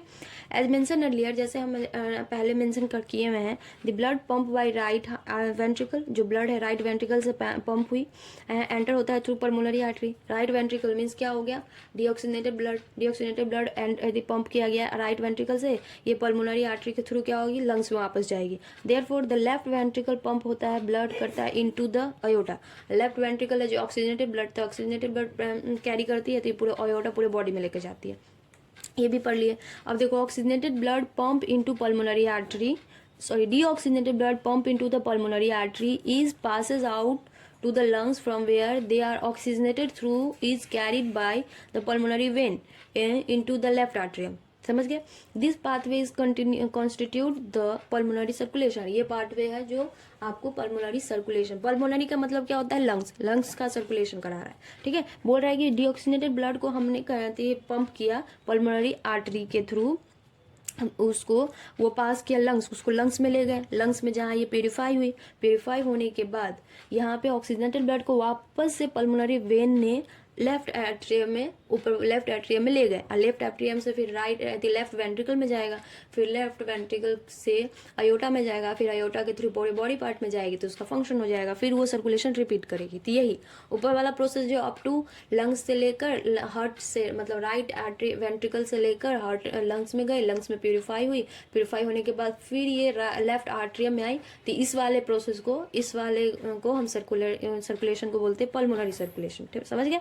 अब देखो यहाँ तक तो आ गया कि लेफ्ट आर्ट्रियम तक तो ऑक्सीजनेटेड ब्लड पहुंच गया। अब उसके बाद क्या, the oxygenated blood enter the aorta. अब ये ऑक्सीजनेटेड ब्लड हमारा लेफ्ट आर्ट्रियम में पहुंचा, फिर लेफ्ट आर्ट्रियम से उसके बाद ये लेफ्ट आर्ट्रियम के बाद ये मिट्रल वाल्व के थ्रू निकल के लेफ्ट वेंट्रिकल में पहुंचा, लेफ्ट वेंट्रिकल के बाद ये सेमिलुनर वाल्व के थ्रू अयोटा में गया। अयोटा से क्या है, ये is carried by network of arteries, arterioles, capillaries to the tissue. अब ये है वहां से आर्टरी के थ्रू, आर्ट्रियोल्स के थ्रू, कैपिलरी के थ्रू, ये सब पूरे टिश्यू में पहुंच गया। अब वहां से from where the deoxygenated blood is collected by the system. अब वहां पे पहुंच गए, अब वहां पे बॉडी ने ब्लड को दे दिया। अब उसके बाद क्या हुआ, वहां पे ब्लड का ट्रांसफ्यूजन होता है ना, एक्सचेंज बोल सकते हो, ट्रांसफ्यूजन नहीं एक्सचेंज बोल सकते हो। ऑक्सीजनेटेड ब्लड लेना, डीऑक्सीजनेटेड ब्लड वापस से वेंस को वापस कर देना। तो वहाँ पे यहाँ पे जो हो गया, ऑक्सीजनेटेड ब्लड आर्टरीज दे दिया, फिर उसके बाद डीऑक्सीजनेटेड ब्लड है कलेक्ट किया गया वेन्यूल्स के थ्रू, वेंस के थ्रू, वेना कावा के through and empty into the right atrium. अब उसको वापस राइट एट्रियम में इम्प्टी कर दी गई। This is the systematic circulation, इसको बोलते हैं सिस्टमेटिक सर्कुलेशन। समझ गए? दो सर्कुलेशन हो गए, एक पल्मोनरी सर्कुलेशन जिसमें हार्ट यूज होते हैं, जिसमें लंग्स की यूज हुई, और एक सिस्टमेटिक सर्कुलेशन जिसमें हमारा पूरा सिस्टम बॉडी यूज हुआ। ठीक है, ये फिगर आप यहाँ पे देख लो, देखिए इसमें आपको दिया हुआ है, देख सकते हैं, देखिए यहाँ पे है, ये वाला पल्मोनरी सर्कुलेशन हो जाएगी हमारी, ये वाली हमारी पल्मोनरी सर्कुलेशन, ये हमारा सिस्टमेटिक सर्कुलेशन है, बस इसी को बोल रहा है। समझ आ गया आपको? यहाँ पे देखिए, यहाँ पे ये पल्मोनरी आर्टरी है, लंग्स है हमारा, पल्मोनरी वेन है, डोर्सल आयोटा, और ये इसके बाद ये बॉडी पार्ट हुई हमारी, ये है वेना कावा, ग्रेट वेन्स को वेना कावा बोलते हैं। ठीक है, और इसके बाद ये है हमारा आर्टरी है, ये वेन्स है। देखो यहाँ पे ये नैरो ल्यूमेन है, यहाँ पे वाइड ल्यूमेन है, ये सब मैंने बता दिया आपको, स्मूथ मसल्स की बनी होती है, नैरो ल्यूमेन है, और इसका भाग प्रेजेंट होता है, इसमें सरफेस इसका ज़्यादा है, फ्लो कंटिन्यूसली होती हैं। सो ये सब समझ आ गया? चलिए आगे बढ़े, चलो ठीक है, समझ आ गया। The systematic circulation provide nutrients, O2 and other essential substance to the tissue. जो सिस्टमेटिक सर्कुलेशन है वो प्रोवाइड कराती है बॉडी को, मतलब बॉडी के टिश्यूज को क्या क्या न्यूट्रिएंट्स प्रोवाइड कराती है, O2 प्रोवाइड कराती है, और अदर न्यूट्रिएंट्स, जितने भी इसेंशियल न्यूट्रिएंट्स है वो टिश्यू को प्रोवाइड कराती है, सब्सटेंस। एंड टेक, और लेती क्या है, वापस वहां से ले जाती है CO2 हार्मफुल है जो, and other harmful substance away from elimination. अब पूरा अवे फ्रॉम एलिमिनेशन, वहां से ये CO2 को ले जाती है, अदर हार्मफुल सब्सटेंस उसको, कि आगे जाके बॉडी से बाहर निकालने के लिए, एलिमिनेशन के लिए ले जाती है। A unique vascular connection exist between digestive tract and liver. ये देखो, ये ध्यान से देखो क्या लिखा है, एक यूनिक वैस्कुलर कनेक्शन होता है, वो एग्जिस्ट होता है बिटवीन डाइजेस्टिव सिस्टम के बीच में, डाइजेस्टिव ट्रैक्ट के बीच में और लीवर के बीच में। तो उसको क्या बोलते हैं हम, आगे बता रहे हैं, इसको बोलते हैं हम हिपैटिक पोर्टल सिस्टम। ठीक है, जो डाइजेस्टिव सिस्टम और लीवर के बीच में हो गई तो उसको हम बोलते हैं हिपैटिक पोर्टल सिस्टम। अब तुम अब दिमाग में अपना बिठाओ कि अब आप क्या करो। देखो मैंने पहले बोला था कि पूरा का पूरा हमारा ह्यूमन फिजियोलॉजी एक दूसरे से रिलेटेड है। अब आपको फर्स्ट चैप्टर डाइजेशन वाले चैप्टर में याद करो कि आपका डाइजेस्टिव सिस्टम में, यहाँ पे डाइजेस्टिव सिस्टम के साथ लीवर कहाँ पे था, और फिर उस दोनों के बीच में जो रिलेशन है, उस दोनों के बीच का जो सिस्टम होता है, तो उसको हिपैटिक पोर्टल सिस्टम बोलते हैं। ठीक है, देखो the hepatic portal vein carry करता है ब्लड फ्रॉम इंटेस्टाइन, वेन है कैरी करता है ब्लड को from intestine to the liver, liver तक ले जाता है before it is deliver to the systematic circulation. ठीक है, समझ गए?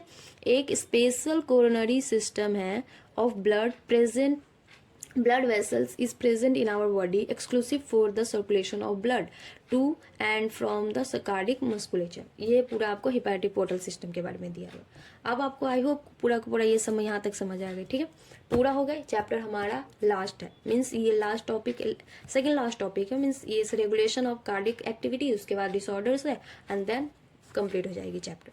ठीक है, यहाँ तक आपको समझ आ गया। चलिए अब बढ़ते हैं रेगुलेशन ऑफ कार्डिक एक्टिविटीज। ठीक है, चलिए देखो क्या है।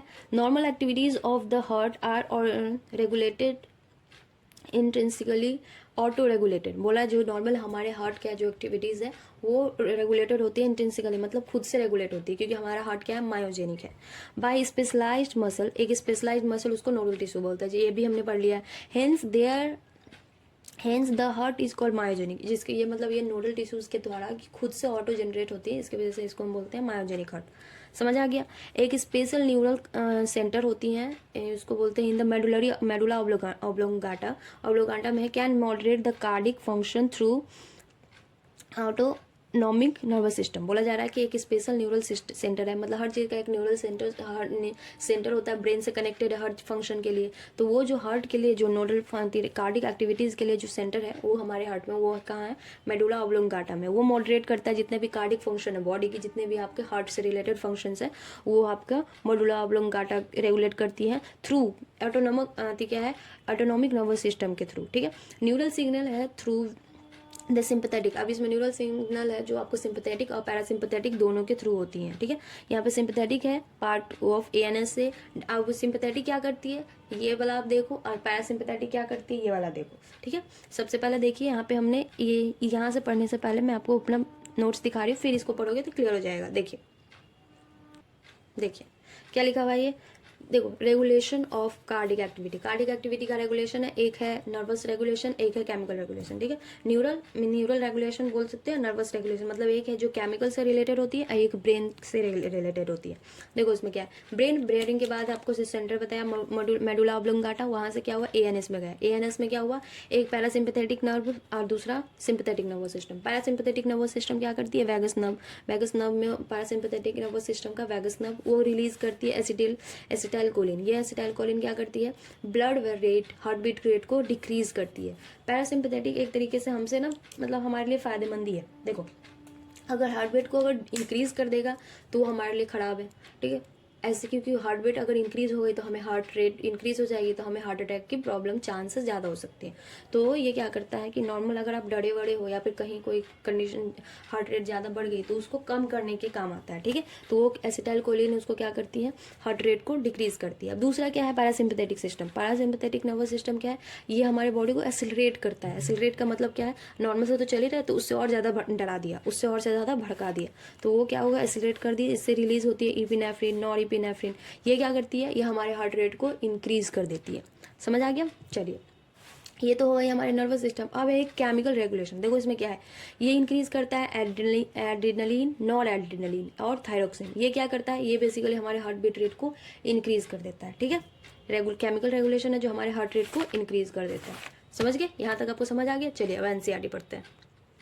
देखो क्या लिखा हुआ, neural signal through the sympathetic nervous system part ANS है, कैन इंक्रीज, ये इंक्रीज करता है हार्ट रेट। अभी हमने पढ़ा कि जो सिंपैथेटिक सिस्टम, यहाँ पे सिंपैथेटिक लिखा हुआ है, ये वाला ध्यान दीजिए। यहाँ पे दिखा क्या, सिंपैथेटिक। ठीक है, सिंपैथेटिक है जो हमारा हार्ट रेट को इंक्रीज कर देता है, कैन इंक्रीज हार्ट रेट। ठीक है, the strength of the ventricular contraction, अब इस हार्ट रेट को इंक्रीज कर दी जिसकी वजह से वेंट्रिकुलर कॉन्ट्रैक्शन आपका इंक्रीज हो जाएगा, देयरफॉर द कार्डिक आउटपुट आपका बढ़ जाता है। On other hand parasympathetic neural system another component of ANS का, ये डिक्रीज कर देती है हार्ट रेट को। Speed of the conduction of heart action potential thereby cardiac output इसका कम हो जाता है। अब उसके बाद है कि ये एड्रिनल मेडुलरी हार्मोन्स है, जो केमिकल के बारे में दिया हुआ है कि एड्रिनल मेडुलरी हार्मोन्स है can also increase the cardiac output. ये एड्रिनल ग्लैंड है, जो एड्रिनल ग्लैंड वैसे भी आपने पढ़ा है कि 4F वाला पढ़ा होगा, फाइट फ्लाइट वाला। तो उसमें क्या करता है, ये जब भी हम किसी चीज़ को देख के डर जाते हैं तो हमारे बॉडी में एड्रेनलिन की मात्रा क्या होती है, इंक्रीज होने लगती है, जिसके वजह से क्या होता है, हम डर जाते हैं किसी भी चीज़ को देख के, तो क्या होता है, हम बहुत ज़्यादा हमारा दिल जोर जोर से धड़कने लगता है। तो यही है कि ये एड्रिनल ग्लैंड है जो हमारे बॉडी में एड्रेनलिन हार्मोन्स को इंक्रीज कर देती है, जिसके वजह से हमारा हार्ट रेट इंक्रीज हो जाता है और कार्डिक आउटपुट इंक्रीज हो जाती है। समझ गए? चलिए, यहाँ पे थायरोक्सिन भी, adrenaline, non adrenaline plus thyroxine भी लिख सकते हो। चलिए, तो यहाँ तक आपको समझ आ गई, सारा क्लियर हो गया हमारा। अब हमें पढ़ना है डिसऑर्डर्स, मतलब हर चीज़ पढ़ लिया था, अब इसके डिसऑर्डर्स भी तो पढ़ने पड़ेंगे ना कि इसके वजह से क्या क्या बीमारी होती है कार्डिक आउटपुट में। ठीक है, चलिए आगे बढ़े। चलिए देखो क्या है, सबसे पहला देखो क्या लिखा हुआ है, disorder of circulatory system, high blood pressure, hypertension इसको बोलते हैं। Hypertension is the term for blood pressure that is higher than normal. जो नॉर्मल हार्ट का जो बॉडी ये ब्लड प्रेशर होता है हमारा क्या होता है 120/80। ठीक है, इससे अगर ज़्यादा हो जाएगी तो वो हो जाएगा हमारा hypertension. In this measurement 120 mmHg है जो मिलीमीटर हो हमारा मर्करी प्रेशर है, वो क्या है सिस्टोलिक है, एंड ये मतलब सिस्टोलिक मतलब पंपिंग प्रेशर है, एंड 80 mmHg है जो डायस्टोलिक है मतलब रेस्टिंग पोटेंस प्रेशर है। ठीक है, if repeated check of blood pressure of an individual is 140/90, 140/90 और हायर।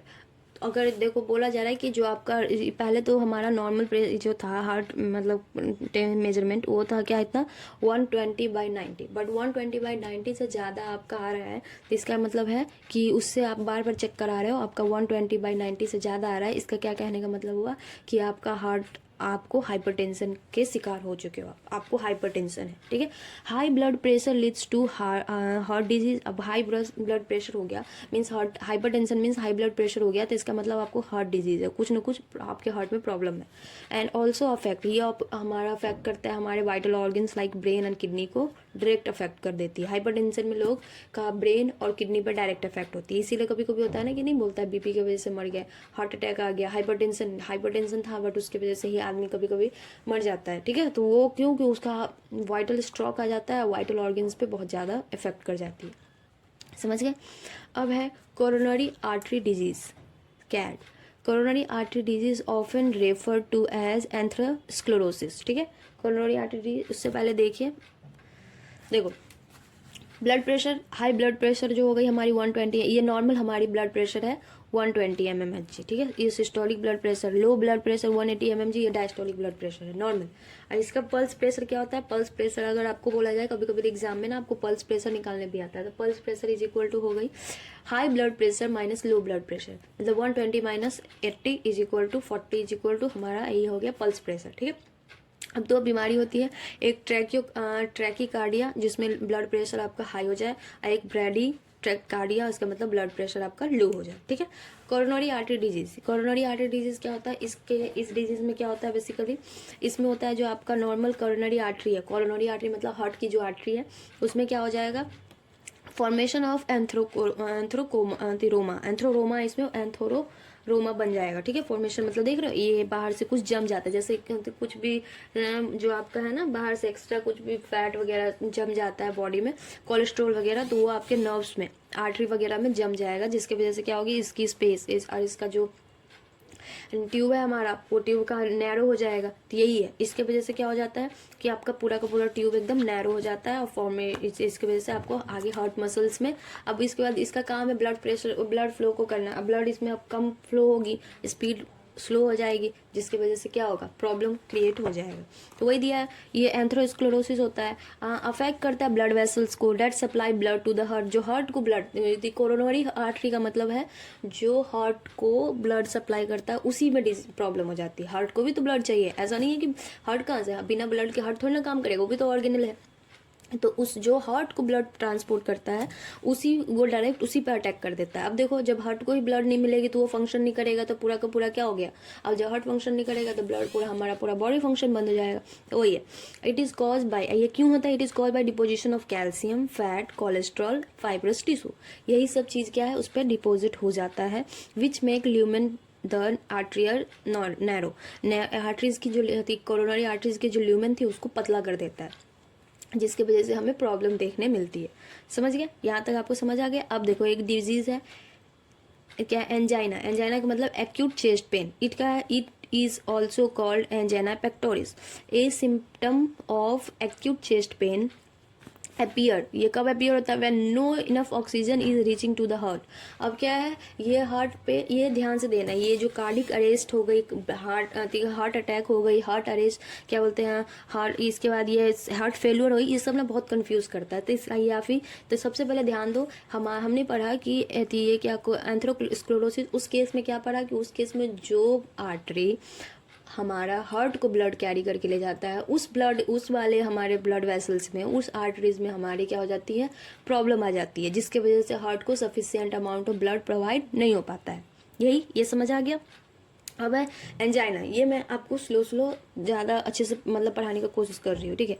अब इसके केस में सिम्टम है एक्यूट चेस्ट पेन में क्या हो जाता है कि आपका नो इनफ ऑक्सीजन। अब इसका ऑक्सीजन है जो इनफ अमाउंट में हार्ट मसल्स, अब हार्ट मसल्स को ऑक्सीजन भी चाहिए, लेकिन क्या है एंजाइना में एक्यूट अमाउंट ऑफ, जितना अमाउंट चाहिए हार्ट को इनफ अमाउंट, उतना amount of heart muscles heart को नहीं मिल पाता है, जिसके वजह से क्या होता है एंजाइना कैन ऑकर, ये दोनों में, आदमी औरत दोनों में हो सकता है, किसी भी एज में हो सकता है, इट मैटर नहीं करता, but it is more common, लेकिन ये मोर कॉमन है हमारे मिडिल एज वाले लोगों के लिए, ज़्यादा कॉमन है, और एल्डरली लोगों के लिए। It occur due to condition that affect the heart flow. अब है क्या, इनफ अमाउंट ऑफ ऑक्सीजन नहीं प्रेजेंट हो, और ऑक्सीजन ही बॉडी के ऑर्गन्स को प्रेजेंट नहीं मिल पा रहा है, तो ऑक्सीजन से ही हम जिंदा है, ऑक्सीजन ही नहीं मिल पा रहा है तो वो फंक्शन अच्छे से करेगा नहीं करेगा। समझ गए यहाँ तक? आई होप सो आपको अच्छे से क्लियर हो गई होगी। अब आगे पढ़ते हैं, चलिए अब हमारा क्या है, heart failure. Heart failure means the state of heart when it is not pumping blood sufficiently enough to meet the need of the body. अब ये बोल रहा है कि हार्ट हमारा है जो अच्छे से क्या बोल रहा है कि ब्लड को पंप नहीं कर पा रहा है, जितनी बॉडी को चाहिए उतनी ब्लड को ये पंप नहीं कर पा रहा है, ठीक है। तो इसका क्या मतलब हुआ कि जब ब्लड पंप अच्छे से नहीं कर पा रहा है तो इसका हार्ट रेट कम हो जाएगी, तो कार्डिक आउटपुट क्या होगी, कम होती जाएगी। तो इसकी कार्डिक आउटपुट क्या होती है, बेसिकली डिक्रीज होता है। It is sometimes called conjunctive heart failure because congestion of the lungs is one of the main symptom of disease। बोल रहा है कि कभी कभी इसको conjunctive heart failure भी बोला जाता है, क्योंकि ये लंग्स का फेल्योर, मतलब इस केस में क्या होता है ज़्यादा से ज़्यादा लंग्स का डिजीज होने लगता है, ठीक है, क्योंकि लंग्स ही बेसिकली हमारे हार्ट को प्योरीफाई करता है, ब्लड को प्योरीफाई करता है इस केस में। अब है हमारा heart failure is not the same as cardiac arrest. Heart failure को आप कार्डिक अरेस्ट से कंफ्यूजन मत करना, ये एनसीईआरटी में आपको लिख भी दिया है, देख रहे हो। कभी कभी होता है ना कि हार्ट फेल्योर को लोग कार्डिक अरेस्ट से भी समझ लेते हैं, लिखा भी हो, heart failure is not same as cardiac arrest. Cardiac arrest से आप हार्ट फेल्योर को मिसअंडरस्टिमेट मत करना, ठीक है, मिसअंडरस्टैंड जो होता है ना, अभी क्या हो गया, ठीक है, नहीं करना, ठीक है। देखो हार्ट फेल्योर में हो गई कि आपका क्या हुआ कि इस केस में आपका ब्लड, जो आपका हार्ट का जो है, ये इनफ अमाउंट ऑफ ब्लड है जो अच्छे से पूरे बॉडी को जितना चाहिए उतना बॉडी को ये प्यूरिफाई नहीं कर पा रहा है, लेकिन हार्ट फेल्योर के केस में। लेकिन कार्डिक अरेस्ट में क्या हो जाता है, पूरा आपका पूरा का पूरा दिल धड़कना ही बंद हो गई। कार्डिक अरेस्ट जिसका हुआ वो खत्म, चांस क्या, वो तो बंद ही हो गया, हार्ट बीट ही नहीं कर रहा है तो क्या होगा, क्या ही होगा, कुछ नहीं होगा।